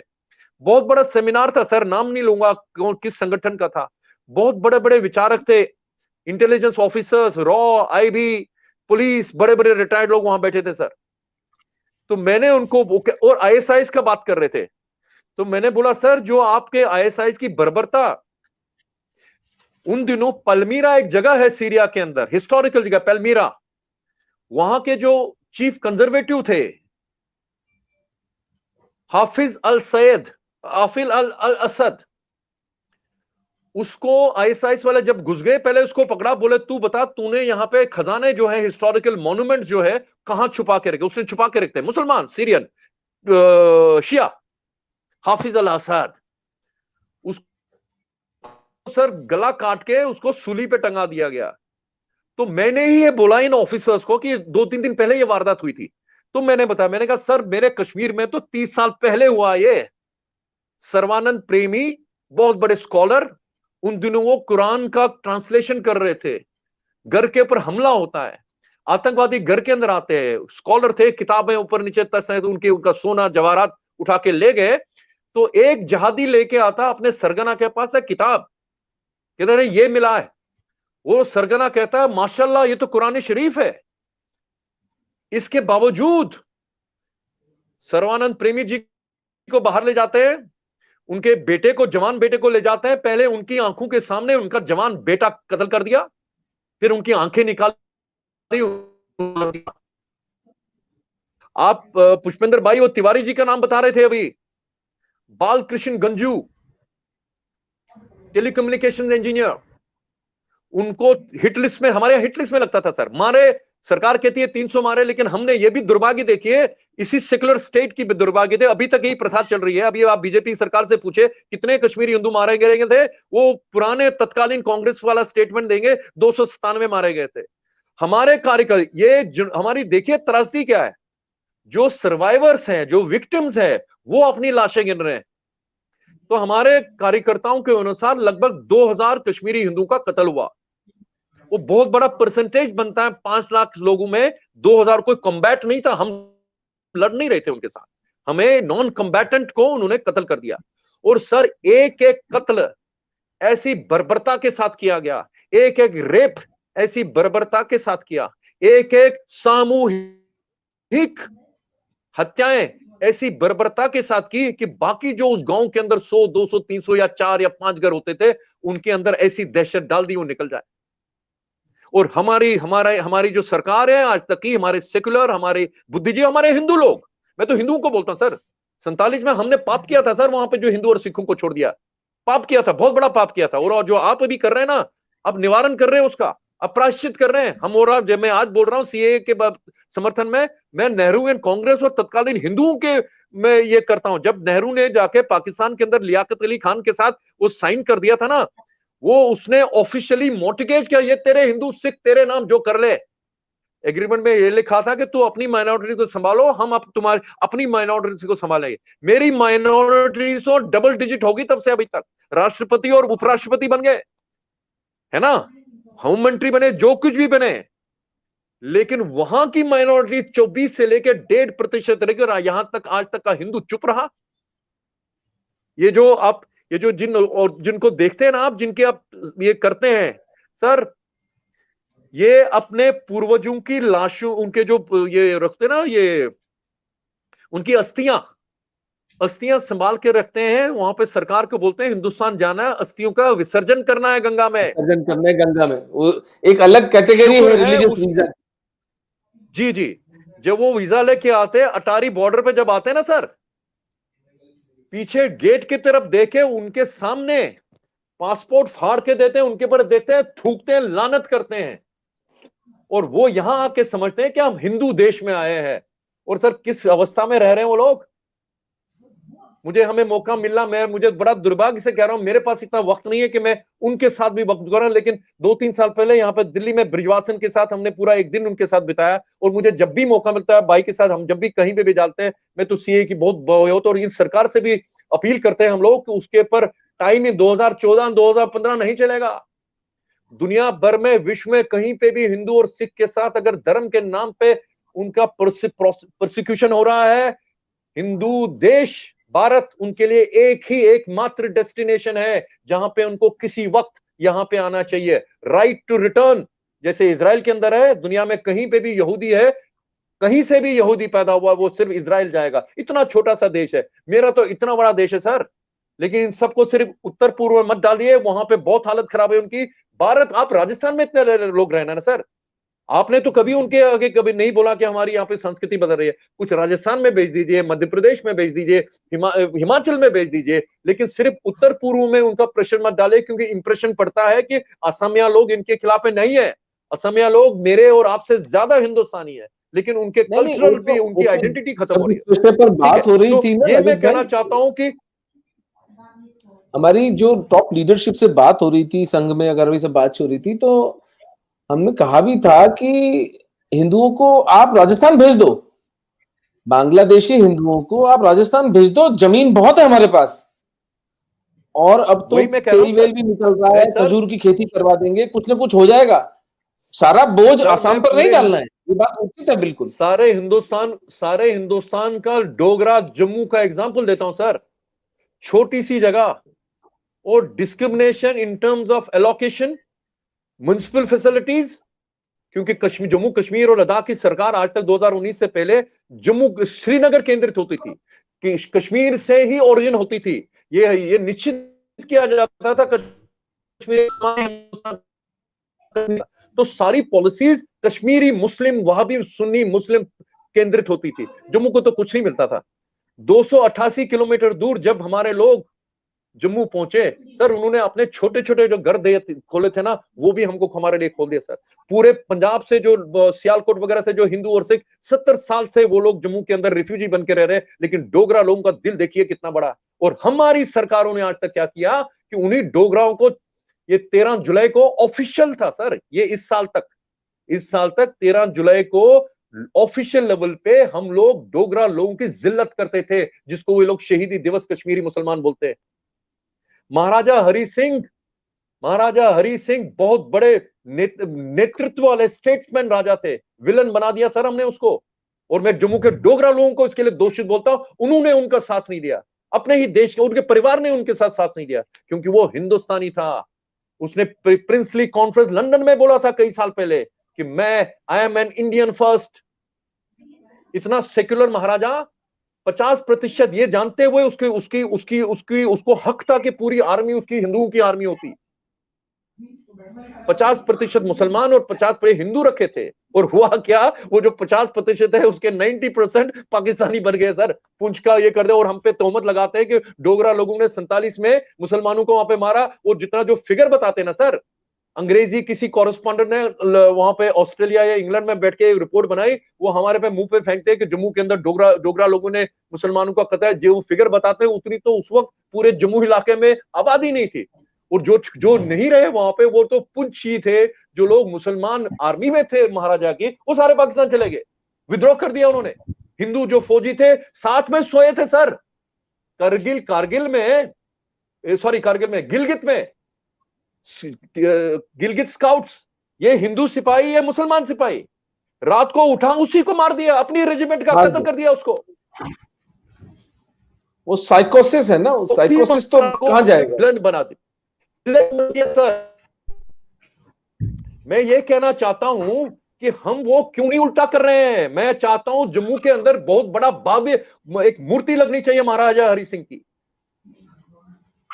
श्यामा प्रसाद मुखर्जी की बार बार पुष्पेंद्र भाई बोलते रहते हैं श्यामा प्रसाद की मूर्ति, क्योंकि अगर आपको रिवर्स करना है इस प्रोसेस को, आपको मूल पे जाना पड़ेगा। हम अभी जो बात कर रहे थे जिनोसाइड की, आप वो जो बालकृष्ण गंजू की बात कर रहे थे सर, वो टेलीकम्युनिकेशन कमिटमेंट, भाई कह रहे थे ना कमिटमेंट की बात, राष्ट्रीयता की बात।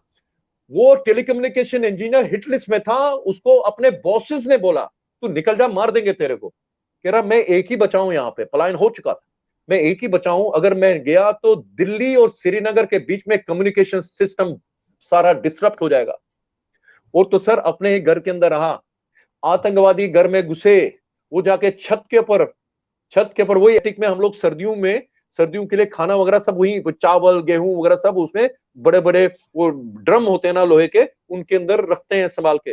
वो किसी एक ड्रम में अंदर घुस गया और आतंकवादियों को मिला नहीं, वो जाके बाहर निकले। पड़ोसी, जहां ये सोचती आजकल की सरकार भी सोचती है कि मैं उसी आस पड़ोस में जाऊंगा, वो पड़ोसियों ने आतंकवादियों को जिहादियों को वापस वाला, बोला ऊपर है, वो फिर ऊपर चढ़े, वो समझ गए ये कहां पे रहे। कैन यू इमेजिन बर्बरता देखिए, क्योंकि एक एक हत्या जब मैं बोलता हूं ना किस बर्बरता के साथ की गई, उन्होंने उस ड्रम का ढक्कन भी नहीं खोला, पूरे AK-47 राइफल उसके ऊपर खाली कर दी कि वो जो छेद हो गए ना, उनमें से खून से लथपथ चावल बाहर निकले। और जब उसकी बीवी ने बोला अब हमें भी मार दो, बोले इस कमीने के पर रोने के लिए कौन बचेगा। उसके नाम से दिल्ली के अंदर हमारी एक यहाँ पे कालीबाड़ी मंदिर के पास एक BK गंजू पार्क है, जहां पे हम ये बलिदान दिवस हर साल वहां पे मनाते हैं, वहां पे उसका कमेमोरेट करते हैं। एक है वो उन टेलीकम्युनिकेशन सोसाइटी है वहां पे, उन्होंने उनकी कृपा से वहां पे उनके नाम से बना हुआ। एक एक कत्ल हिंदुस्तान के नाम पे हुआ, एक एक रेप हिंदुस्तानी होने के नाम पे हुआ, एक एक मास मर्डर हिंदू होने के नाम पे हुआ। वंधामा का मैसेकर आज याद करता हूं, 19 जनवरी की रात जो है ना सर, हम लोग पता क्यों याद करते हैं ये, मैं आज कई चैनल हर साल बोलता हूं, आज भी बोला हूं, हम लोग आज अपने जख्मों को ना सर मलहम नहीं लगाते, उन पे नमक लगाते हैं ताजा करने के लिए।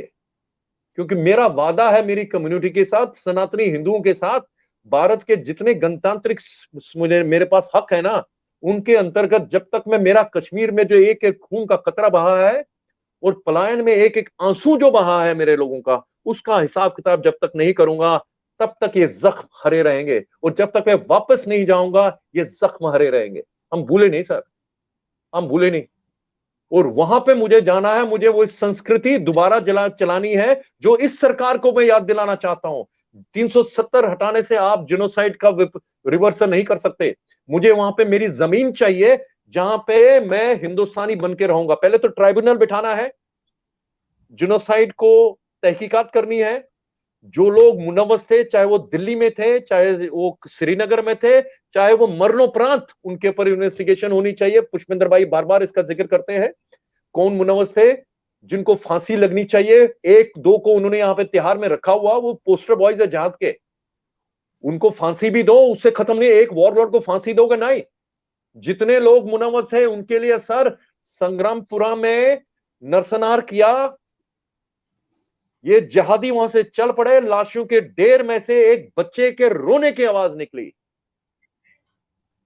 ये जहादी वापस आता, अपने लोगों को बताया यार एक काम अधूरा रह गया है, मुड़ के आता, वो छोटी सी जान के अंदर पूरी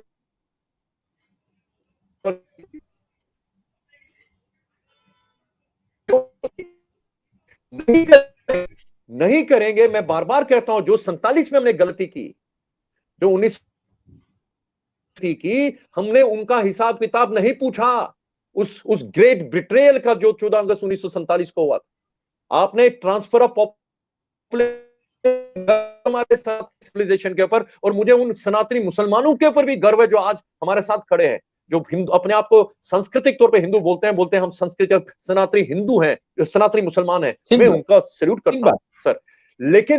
लेकिन जिन लोगों ने वोट दिया था जिन्ना को, उनमें बार बार ये हमारी हिस्ट्री में पता होना चाहिए, उनकी औलादों को पता होना चाहिए, ताकि वो शाहीन बाग न बनाए।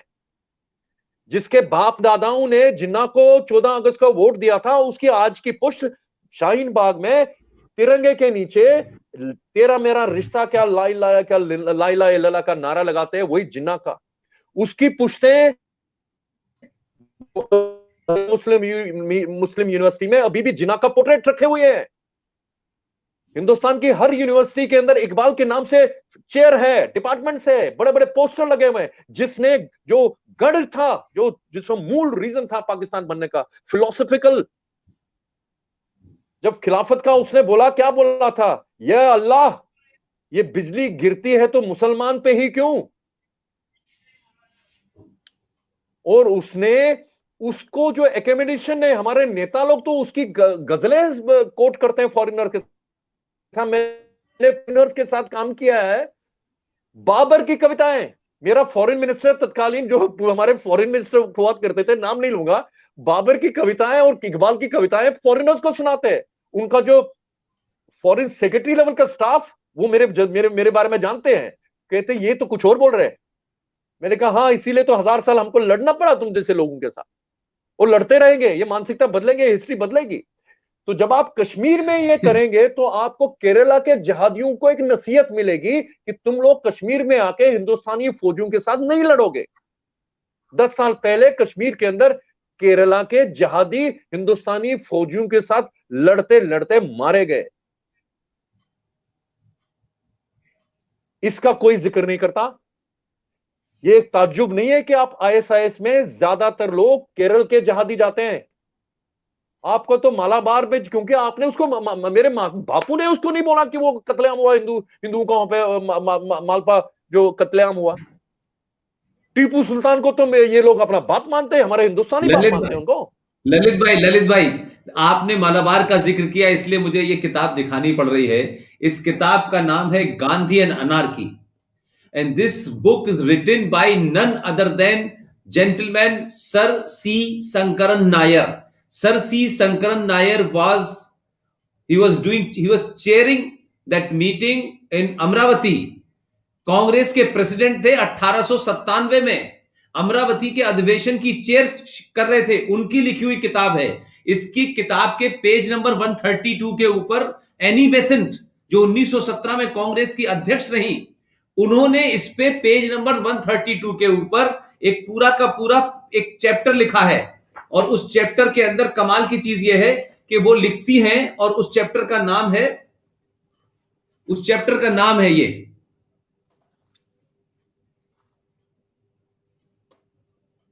सर मैं आपसे ये नोट ले लूंगा, ये मैंने किताब के बारे में सुना है। एक लाइन। अब आप सोचिए कि एनी बेसेंट लिख रही है कि मालाबार में जो उस समय कत्लेआम हो रहा था, तो बापू से लोग मिलने गए, तो बापू ने कहा नहीं, हमें इस पर प्रतिकार नहीं करना है। ये बापू ने जो कुछ कहा, ये उनके बारे में कोई आरएसएस का चीफ या बजरंग दल का चीफ नहीं लिख रहा है। ये सर सी शंकरन नायर जो 1897 में अमरावती के कांग्रेस के अधिवेशन की सदारत कर रहे थे, अध्यक्षता कर रहे थे, 1908 में जाकर के ये फिर मद्रास हाईकोर्ट के जज बने, ये उनकी किताब है। ऐसा नहीं है लिखने वाले नहीं लिखने गए, हमने बहुत लोगों को नहीं पढ़ा। ये हमारे यहां भी हमारे हिंदुओं की बड़ी गलती है कि वो किताब अपने अलावा दूसरे की पढ़ते नहीं है। ये किताब एक सोशलिस्ट ने लिखी है, जिसका बड़ा जिक्र होता है उत्तर प्रदेश में, Ram Manohar Lohia, guilty men of India's partition. धज्जियां उड़ा दी हैं उस जाहिल मुसलमान की जो मक्का में पैदा हुआ था, जो किसी स्कूल में नहीं गया था, और भारत का शिक्षा मंत्री तब बना जब डॉक्टर राजेंद्र प्रसाद जैसा काबिल आदमी वहां मौजूद था, जब राधा कृष्णन जैसा काबिल आदमी मौजूद था।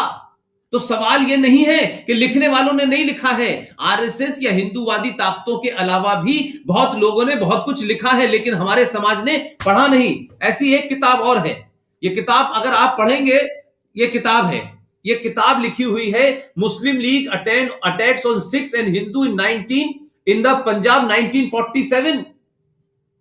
ये बहुत खूबसूरत, इसमें एक एक गली के बारे में बताया है पंजाब में कैसे। इसके लिखने वाले हैं एस गुरचरण सिंह तालिब। मुश्किल से मिली मुझे किताब, ये किसी संघ के आदमी ने नहीं लिखी, लेकिन हमारे लोग सोए रहे।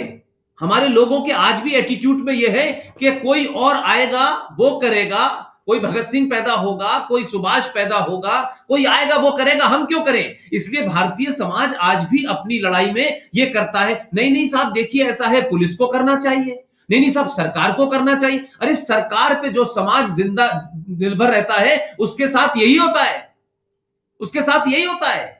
समाज होता है सरकारों पे दबाव बनाने के लिए। जिनकी गिनती कम है वो शाहीन बाग बना देते हैं, जिनकी गिनती कम है वो बुराड़ी के अंदर कहते हैं हमने इंदिरा को ठोक दिया, हम मोदी को ठोक देंगे।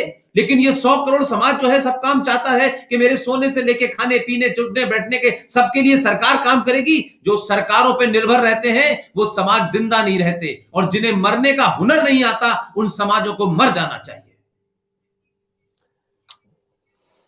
मैं सर बार बार यही कहता हूं, नरेंद्र मोदी एक ऐसा प्रधानमंत्री मिला है जिसके कान जो है ना जमीन के साथ लगे हुए हैं। नरेंद्र मोदी को 5 साल इंतजार मत करो कि 5 साल के बाद उनकी समीक्षा करोगे, हर दिन समीक्षा करो। और वही किया 2019 सब कुछ बदल गया। 100 दिन के अंतर्गत उन्होंने इतने सारे क्योंकि उनको इस बात का एहसास है कि जिन लोगों ने उनको वोट दिए, जिन लोगों ने वोट दिए उनको, उनका वो चाहते क्या है। वो तो इससे बड़ा डेमोक्रेटिक सिस्टम कहीं नहीं हो सकता सर। इसलिए नरेंद्र मोदी के लिए आप पब्लिक ओपिनियन बनाइए। मैं जो आज आपके साथ बात कर रहा हूं कि सीए का जो डेट जो है उसकी कोई फिक्स नहीं होनी चाहिए। हमने शाहीन बाग से डरना नहीं है सर, लेकिन शाहीन बाग को होने नहीं देना है, वो मेरी शिकायत है सरकार के साथ। आपने कैसे होने दिया? कौन सा स्पेशल था वहां पे? अरे सिंपल सी बात है, हिंदू और सिखों को हम यहां पे इज्जत देना चाहते हैं, और वही पुश्ते उन्हीं के आगे की पुश्ते जिन्होंने पाकिस्तान बनाया, वो ही उन्हीं हिंदू और मुसलमान सिखों को यहां नहीं आने देना चाहते हैं। इससे बड़ी नफरत का एग्जाम्पल क्या हो सकता है? और जो बुढ़ी औरतें वहां पे बैठी हुई थी, जो बच्चों से क्या क्या उन्होंने बुलवाया, सिर्फ इस नाम पे कि हिंदू और सिख को हमने यहां नहीं आने देना है। और सर आप बात कर रहे थे किन लीडरों ने बोला, राइट विंग नहीं थे, बाबा साहब भीमराव अंबेडकर। ये भी दुर्भाग्य है इस घटिया राजनीति का, हमने उनको एक समुदाय के साथ जोड़ के रखा। ये जो शाहीन बाग में उनका झंडा लेके बैठे थे, उनका पोस्टर लेके बैठे थे, उनके लिए बताना चाहता हूं थोड़े से एक सेंटेंस में अंग्रेजी में क्या बोला था। जितना उन्होंने इस्लामाबाद के बारे में लिखा है ना, हिंदुस्तान में आज की तारीख में किसी राइट विंग लीडर की हिम्मत नहीं होगी सर बोलने की। जो बाबा साहब भीमराव अंबेडकर ने बोला था, एक स्टेट्समैन थे, एक रेवोल्यूशनरी लीडर थे। हमको गर्व होना चाहिए उनके ऊपर। तो उन्होंने मुस्लिम ब्रदरहुड के बारे में बोला है, Muslim brotherhood is not about universal brotherhood, it's about brotherhood of Muslim with Muslims alone. आप उनकी किताब में लिखिए, पढ़िए क्या लिखा है कि उनकी इस देश के साथ मातृभूमि नहीं हो सकती उनकी, ये सब लिखा है। और अपने आप को उनके फॉलोअर्स मानने वाले वो जाके शाहीन बाग में खड़े हो जाते हैं उनका पोस्टर लेके 370 की बहाली के लिए। जिस बाबा साहब भीमराव अंबेडकर ने बोला था, जब नेहरू वाले कांग्रेस वाले उनके पास गए, भैया ये 370 कॉन्स्टिट्यूशन में डाल दो, डॉक्टर अंबेडकर ने बोला था, मैं अपने ही हाथों से अपने देश के विरुद्ध विद्रोह नहीं करूंगा। जिस दिन पार्लियामेंट ऑफ इंडिया में 370 के ऊपर बहस हुई थी, डॉक्टर अंबेडकर ने उसका बहिष्कार किया था। क्या हम ये बच्चों को पढ़ाते हैं? क्या ये अंबेडकरवादियों को पढ़ाते हैं? बट मैं वही कह रहा हूं कि मैंने वही बात कहा कि देखिए हमारे समाज सनातनी हिंदुओं की जिम्मेदारी थी, जिन्होंने हमारी लीड ली, चाहे वो गेरुआ कपड़े पहने थे, चाहे वो टोपी लगाए थे, चाहे वो पैंट पहने थे, भाई ये कम से कम ये किताबों की तरफ इशारा तो कर देते। आप देखिए कि वो किताब है पाकिस्तान और partition of India, B R Ambedkar की किताब है। ललित भाई उस आदमी से ज्यादा ईमानदार मैं समझता हूं भारतीय राजनीति में उस दौर में कोई था ही नहीं। वो सीधे सीधे तौर पे लिखते हैं कि ये भारत और पाकिस्तान का विभाजन तब तक पूरा नहीं माना जाएगा जब तक भारत की धरती पे एक भी मुसलमान रहता है। ये मजहब के नाम पे हुआ था, तो फिर भारत में मुसलमान क्यों? ये इतने साफ शब्दों में कहने वाला आदमी। इसलिए मैंने कहा कि सुभाष हो, अंबेडकर हो, तिलक हो, पटेल हो, ये तमाम सारे लोगों को दलालों ने साइडलाइन कर दिया और इनकी लिखी हुई किताबों को दबा दिया और इस पे झूठ बोला, एक के बाद दो, 4, 10, 20। जैसे आज आप देख रहे हैं, हम तो कभी कभी अपने आप को खुशकिस्मत मानते हैं कि कि हमने 46, 47, 48 नहीं देखा उमेद भाई, लेकिन हम ये सोच सकते हैं कि 46, 48, 47 के वक्त कैसे लोग रहे होंगे जो आज हम देखते हैं, जो आज हम भारत के नेताओं की स्थिति देख रहे हैं। लगता है कि यार 46 हमारे सामने रिपीट हो रहा है। We are grateful to God that we are बिल्कुल। Seeing it and we understand and we are fighting it with whatever might we have. Yes, इसमें एक मैं आपको थोड़ा सा मैं प्रताप के जीवन पे लेके चलूं। बड़ा एक इट इज ऑलमोस्ट अनबिलीवेबल कि ये घटना प्रताप के जीवन में घटी। प्रताप उदय सिंह जी के बेटे थे, लेकिन उदय सिंह का हृदय था दूसरी रानी पर, उनका बेटा था जगमाल। जगमाल 2 कौड़ी का आदमी था और प्रताप की प्रतिभा के बारे में सबको पता था। उदय सिंह 1572 में जब उनका देह त्याग हो जाता है, जब उनका देहांत होता है, वो जगमाल को मेवाड़ का उत्तराधिकारी बनाकर गए थे। और जगमाल का राज्य तिलक हो जाता है, तब मेवाड़ के सामंत विद्रोह करते हैं कि जगमाल मेवाड़ जैसे महिमाशाली राज्य का राजा नहीं हो सकता। आप कल्पना कर सकते हैं आज से 500 साल पहले डेमोक्रेसी की हालत। देवगढ़, मानसिंह सोनगरा जालौर के और रामशाह तंवर ग्वालियर के ये विद्रोह कर देते हैं। और प्रताप जो घोड़ा बांधकर सिंध जाने की तैयारी कर रहे थे अपने पिता की आज्ञा के फलस्वरूप, उनकी मिन्नतें करते हैं कि नहीं, आपको मेवाड़ का राज्य संभालना पड़ेगा। तो प्रताप बहुत बहुत सॉफ्ट, बहुत विनम्र आदमी थे। वो बोले नहीं, दाजी राज का आदेश है, जगमाल राजा बनेगा। तब उन्होंने कहा, आपको लगता है कि मेवाड़ का हित है इसमें? आपको लगता है मेवाड़ बच पाएगा अकबर से अगर जगमाल राजा बना तो वो बोले मैं क्या करूं? बोले आप कुछ मत करिए, हम चलते हैं। हाथ पकड़कर जगमाल को राजगद्दी से उतार दिया सामंतों ने और प्रताप का राज्यारोहण किया गया। आप कल्पना कर सकते हैं अगर जगमाल राजा होता और प्रताप सिंध चले गए होते तो आज आप और हम सब कलमा पढ़ चुके, बैठ चुके यहां पर जायला कर रहे होते। तो आज भी नेता मैं हमेशा मोदी जी की प्राइम मिनिस्टरशिप के लिए राजनाथ सिंह जी का उपकार मानता हूं। मुझे वो दिन याद है, सितंबर का दिन था जब राजनाथ सिंह जी ने एक प्रेस कॉन्फ्रेंस करी और कहा कि हम श्री नरेंद्र मोदी को हमारा प्राइम मिनिस्ट्रियल कैंडिडेट एनडीए का नियुक्त करते हैं। मैं उपकार मानता हूं राजनाथ सिंह जी का। ऑल कॉन्ट्रडिक्शंस जो विद इन बीजेपी थे, जो इनकी हिंदू लीडरशिप में जितने भी आपस के विरोधाभास थे, उनको साइडलाइन करते हुए उन्होंने ये निर्णायक कदम उठाया और हम हिंदुओं को ये भाग्य उदय हुआ हमारा कि नरेंद्र मोदी हमारे प्राइम मिनिस्टर बने।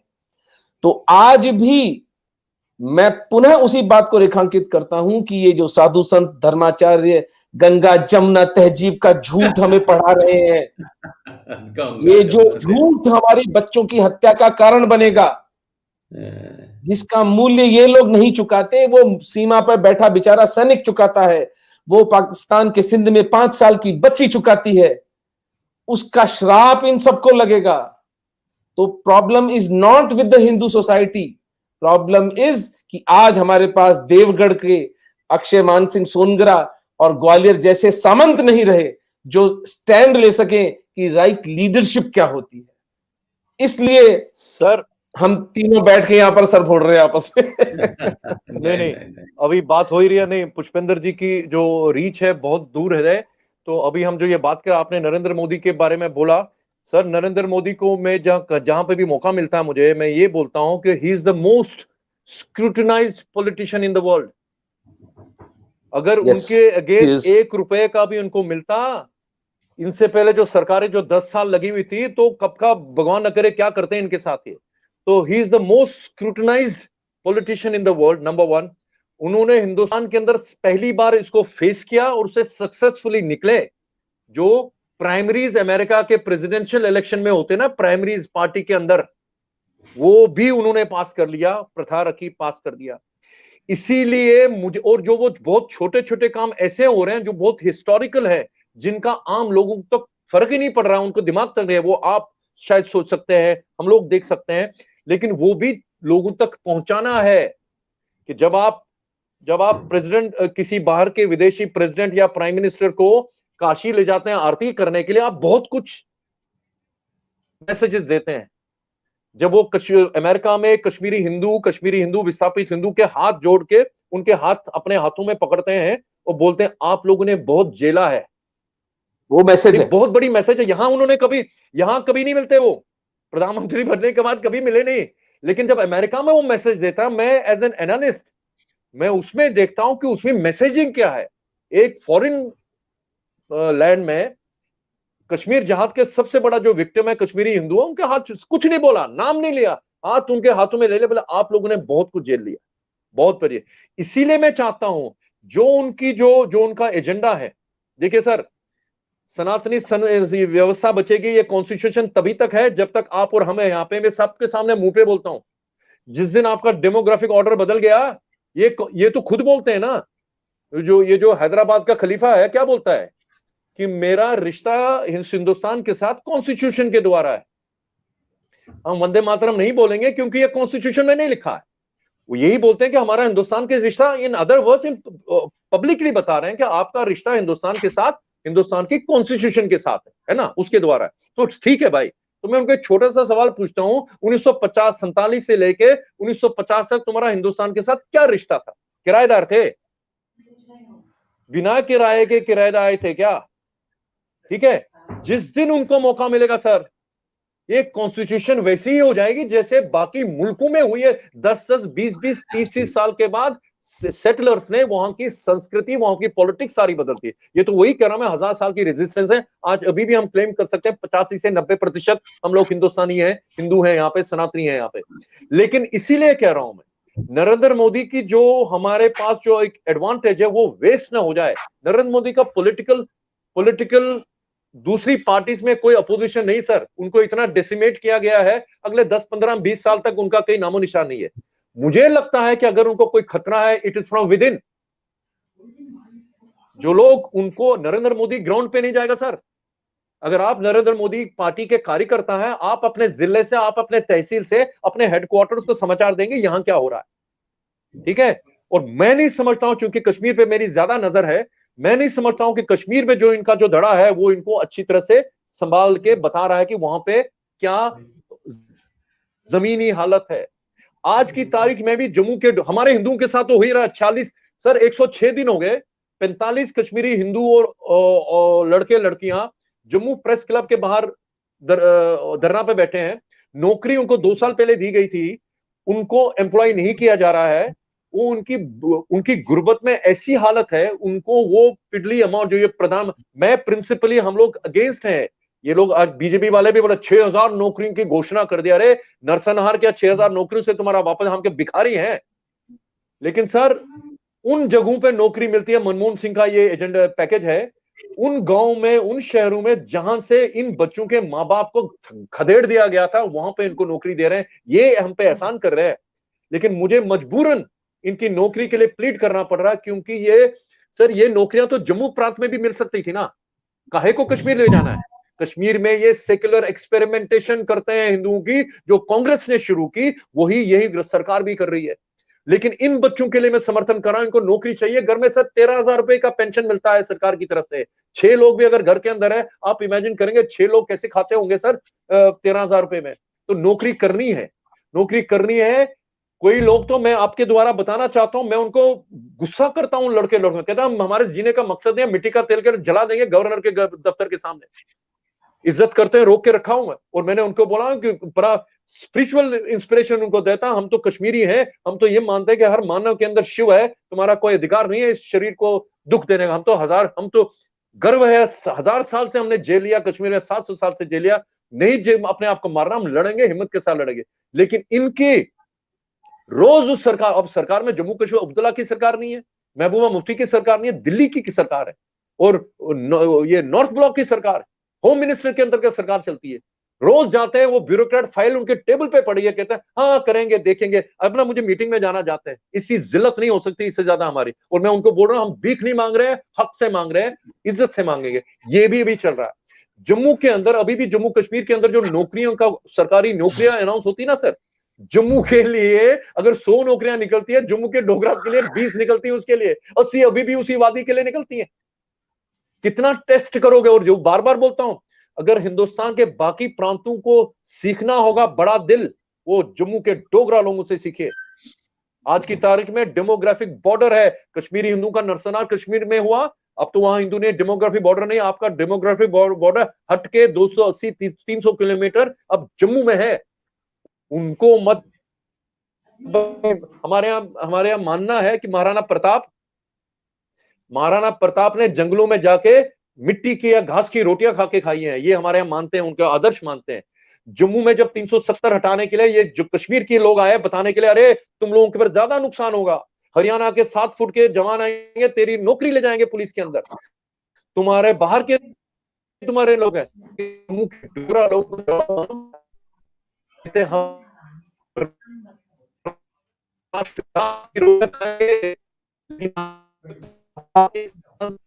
तो संस्कृति पूरी तरह से बहाल होनी चाहिए, वो तभी हो पाएगी जब 370 और 35 से हटेगा। ये जम्मू के डोगरा लोगों का ये उनका ये देखिए उनकी जज्बा क्या है। और ये सरकार अभी तक कुछ नहीं कर रहे होंगे। कश्मीर के अंदर आतंकवादियों को रिहेबिलिटेट करो, अगर आपको करना है रिहेबिलिटेट कर रहे हो, लेकिन जो राष्ट्रभक्त है उनको तो नजरअंदाज मत करो।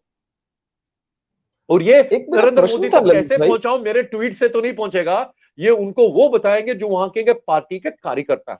वो इनको बोलते हैं, हमने अभी जो इलेक्शन जो लोकल वो डिस्ट्रिक्ट लेवल के इलेक्शन हो गए, उसके अंदर कुछ सीटें इन्होंने जीती, इन्होंने जरा कश्मीर को जीत लिया। अरे भैया 70 इस्लामिक सुप्रीमेसियन एक्सक्लूसिव इस्लामो फैशिस्टिक मानसिकता है, उसको 100 साल लगेंगे पड़ेंगे रिवर्स करने के लिए। आज की तारीख में कश्मीर का मुसलमान 370 और 35 ए की वजह से अपने आप को, मैंने बोला, अपने आप को हिंदुस्तान के आम, अपने हिंदुस्तान के हिंदुओं से तो छोड़ो, हिंदुस्तान के आम मुसलमान से भी अपने आप को अलग मानता है। इस मानसिकता को तोड़ने के लिए सर बहुत टाइम लगेगा। वो 370-35 से तो वो उस प्रोसेस की शुरुआत है। अभी आपको कश्मीर का पूर्ण गठन दोबारा करना है।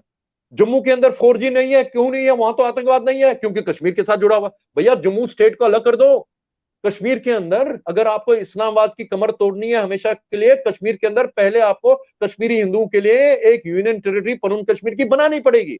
आज बनाओगे, 100 साल बनाओगे, तभी आपको कश्मीर के अंदर, इस्लामाबाद खत्म नहीं हो सकता सर। दुनिया भर में 1400 साल से चल रहा है। शिया सुन्नी जंग जो है 1400 साल पुराना, ये अपने मुसलमानों को नहीं बख्शे, आपको कैसे बख्शेंगे? जो वहाबी सुन्नी है, अपने शिया लोगों का पंजाब, इसके अंदर पाकिस्तान की हालत क्या देखें, वहां पे शिया लोगों को बख्श रहे हैं क्या? अहमदियाज को तो 2 गज जमीन नहीं मिलती कब्रिस्तान के अंदर।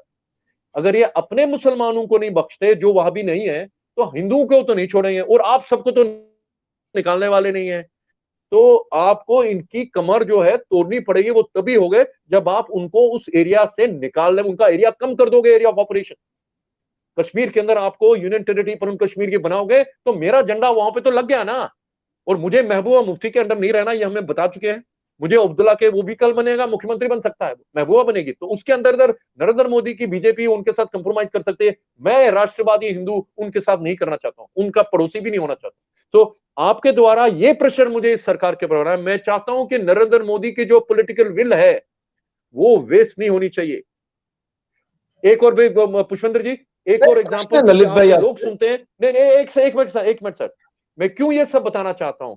कुछ अभी पिछले साल बालाकोट के ऊपर सेमिनार हो रहा था, नाम नहीं लूंगा उस प्लेटफॉर्म का।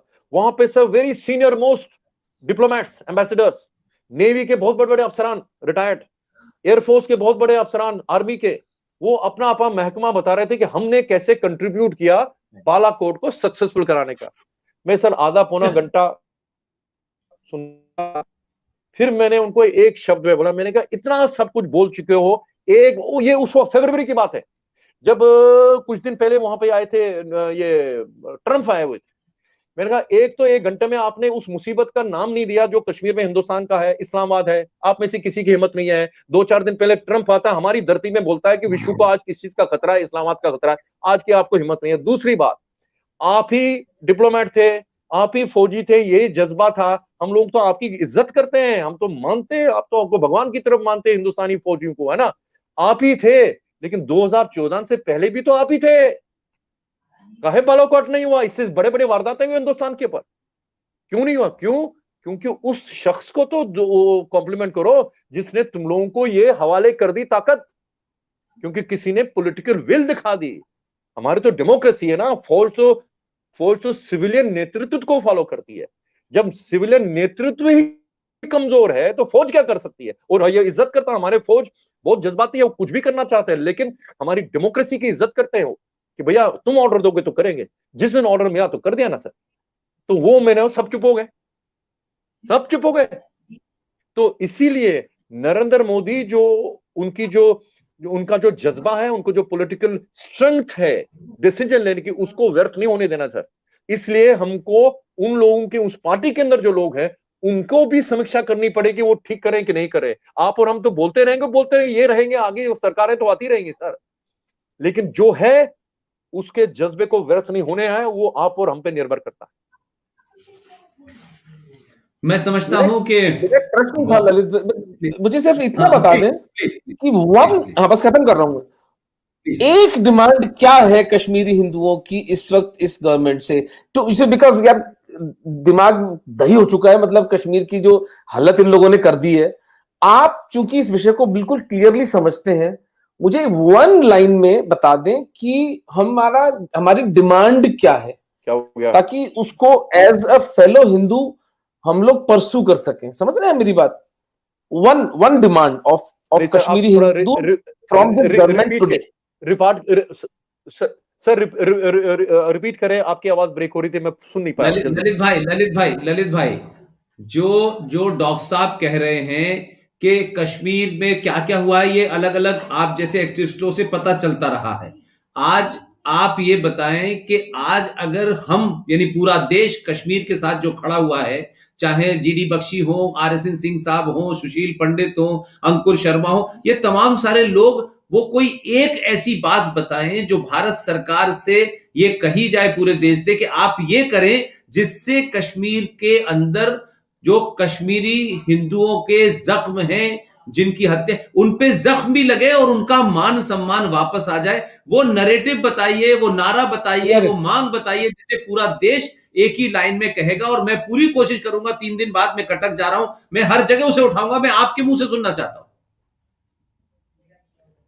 बहुत अच्छा प्रश्न है सर, और जवाब सुनिए, छोटा सा जवाब। जिस दिन ये सरकार औपचारिक तौर पे एक्नॉलेज करेगी जो कश्मीरी हिंदुओं के साथ हुआ वो जिनोसाइड था, सारे रास्ते खुल जाएंगे सर इनके लिए। क्योंकि जब आप मान्यता देते हैं कि इस समुदाय के साथ जिनोसाइड हुआ, तो आपको यूनाइटेड नेशंस के जिनोसाइड कन्वेंशन को फॉलो करना पड़ेगा, क्योंकि हिंदुस्तान दुनिया में पहले देशों में था जिन्होंने जिनोसाइड कन्वेंशन को प्रमोट किया और उसके सिग्नेटरी हैं यूएनओ के। तो आपको फिर हम लोगों की ये नहीं हमको बताएंगे कि तुमको 6000 नौकरियां देंगे, तुमको एक घर बना के देंगे, तो ना, तुमको सबसे पहले ट्राइब्यूनल बिठाना पड़ेगा तहकीकात करने के लिए कि जिनोसाइड के मुनव्वस कौन थे, इंसाफ दिलाना पड़ेगा। फिर रिहेबिलिटेशन का भी उसी के अंदर है रास्ता, कि आपको इस तरह से रिहेबिलिटेट करना है कि दोबारा इनके साथ जिनोसाइड ना हो इनके ऊपर। और वो उसमें भी यही आता है कि जब मैं उसी नेबरहुड में जाऊंगा जिस नेबरहुड ने अपनी खिड़कियां और दरवाजे बंद कर दी जब जहादी हमारे और हिंदू औरतों और मर्दों के ऊपर जुल्म कर रहे थे AK-47 राइफल लेके, तो भारत सरकार फिर आंख बंद करके मुझे उन मोहल्लों में वापस नहीं भेजेगी, कश्मीरियत का ढोंग मुझे नहीं सुनाएंगी।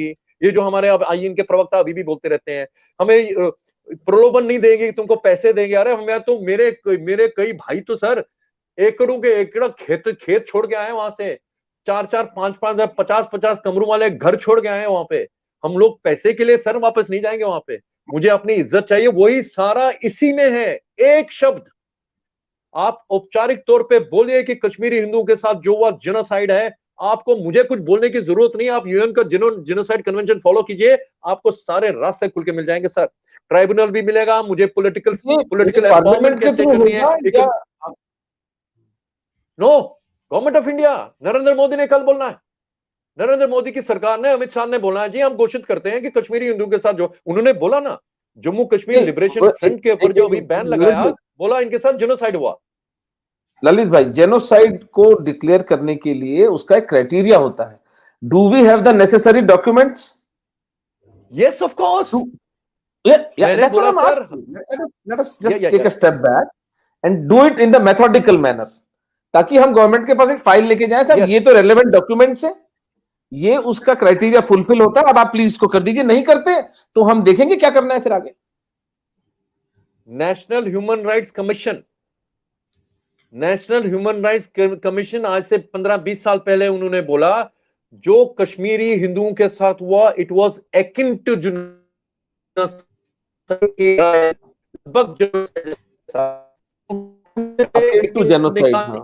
आपको क्या 1000 हिंदू आवाज कट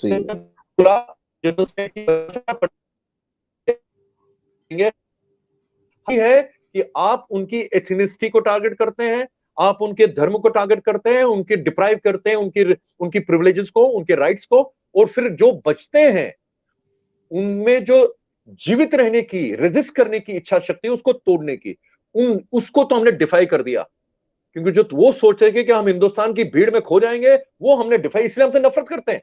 हर चैनल के ऊपर क्या क्या बोलते हैं, आज भी बोल रहे थे, लेकिन हम यही कह रहे हैं कि ये जो अगर एक बार आप जिनोसाइड मान, सब कुछ है सर, तो सरकार ने जब जम्मू कश्मीर लिबरेशन फ्रंट पे पिछले साल बैन लगाया तो आधार यही दिया, क्योंकि कहा उन्होंने कि सरकार, अमित शाह की मिनिस्ट्री ने डिक्लेयर किया जो कश्मीरी हिंदुओं के साथ जिनोसाइड करने के लिए Jammu Kashmir liberation front responsible है।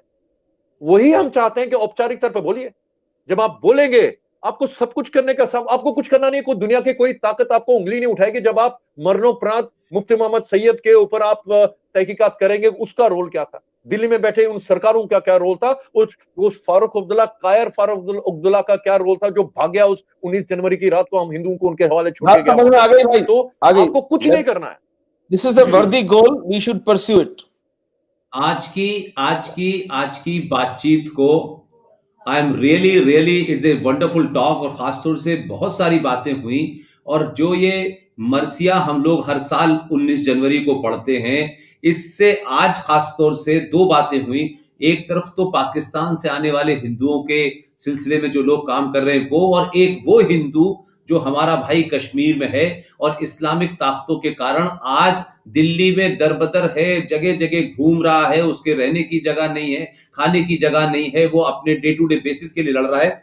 मुझे इस बात की खुशी है कि आप दोनों को एक फिल्म जो कि हमारे एक साथी अमोल पॉल ने ये बनाई, पूना के रहने वाले हैं, पीपल्स विदाउट नेशन, और वो इसके डायरेक्टर भी हैं, और अब वो इसके बाद सुभाष चंद्र बोस के जो 4-5 लोग जीवित हैं पूरे देश के अंदर, 100 साल से ज्यादा उनको लेकर के भी एक फिल्म बना रहे हैं। लेकिन एक बात आज साफ हो गई, खासतौर से ललित भाई ने क्योंकि बहुत डीप में बातें कही, कि आज हम तमाम सारे लोगों को, मैं ये बात बीच में रखूंगा, और इसकी शुरुआत ललित भाई मैं 23 जनवरी को कटक में जहां सुभाष चंद्र बोस पैदा हुए थे, मैं वहां जा रहा हूं पहली बार, और मैं वहां से ये मांग उठाऊंगा कि हम किसी किस्म का रिहेबिलिटेशन नहीं चाहते, कोई नौकरी नहीं चाहते। अगर ये कौम नौकरी चाहती होती तो हिंदुस्तान में 31 साल पहले जिनके घर लुट गए, उसके बावजूद भी जब ये भागे वहां से, तो सोना लेके नहीं भागे, ये अपनी प्रॉपर्टी लेके नहीं भागे, ये बच्चों के डेट ऑफ बर्थ सर्टिफिकेट और एमए और बीए के सर्टिफिकेट लेके भागे,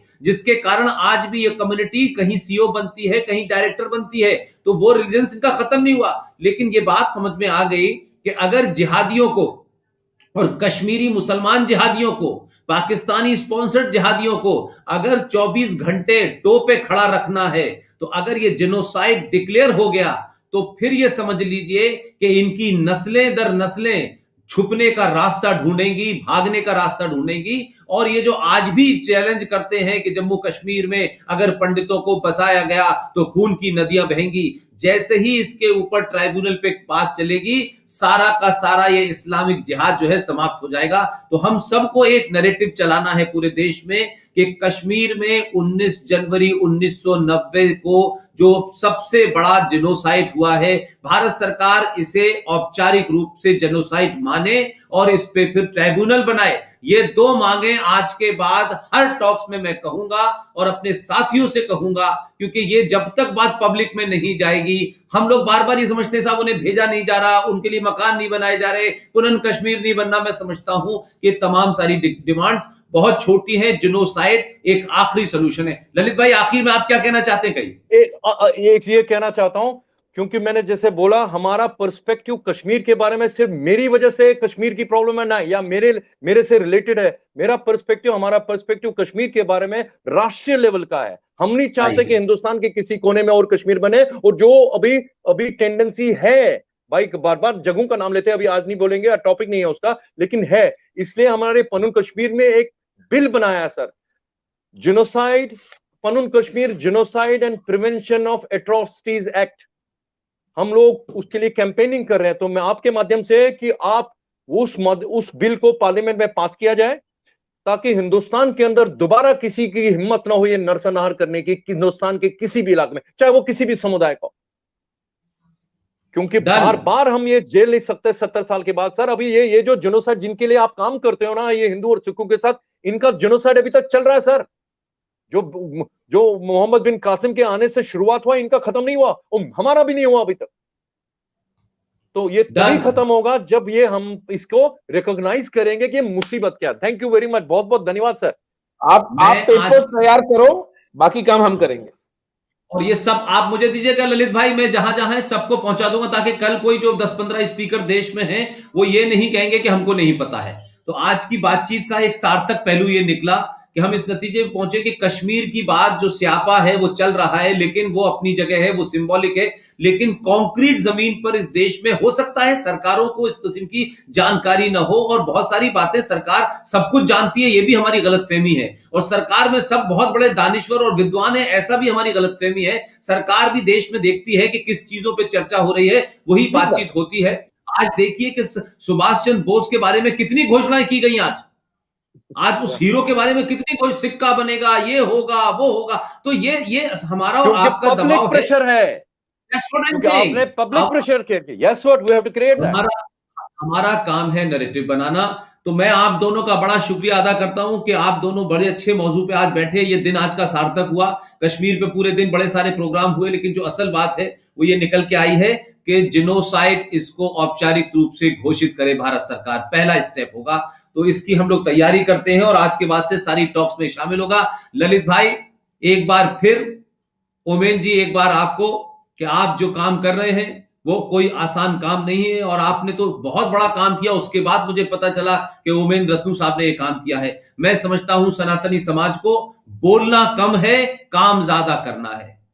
बहुत बहुत शुक्रिया, थैंक यू वेरी मच।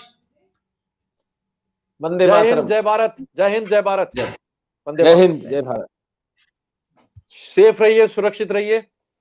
धन्यवाद।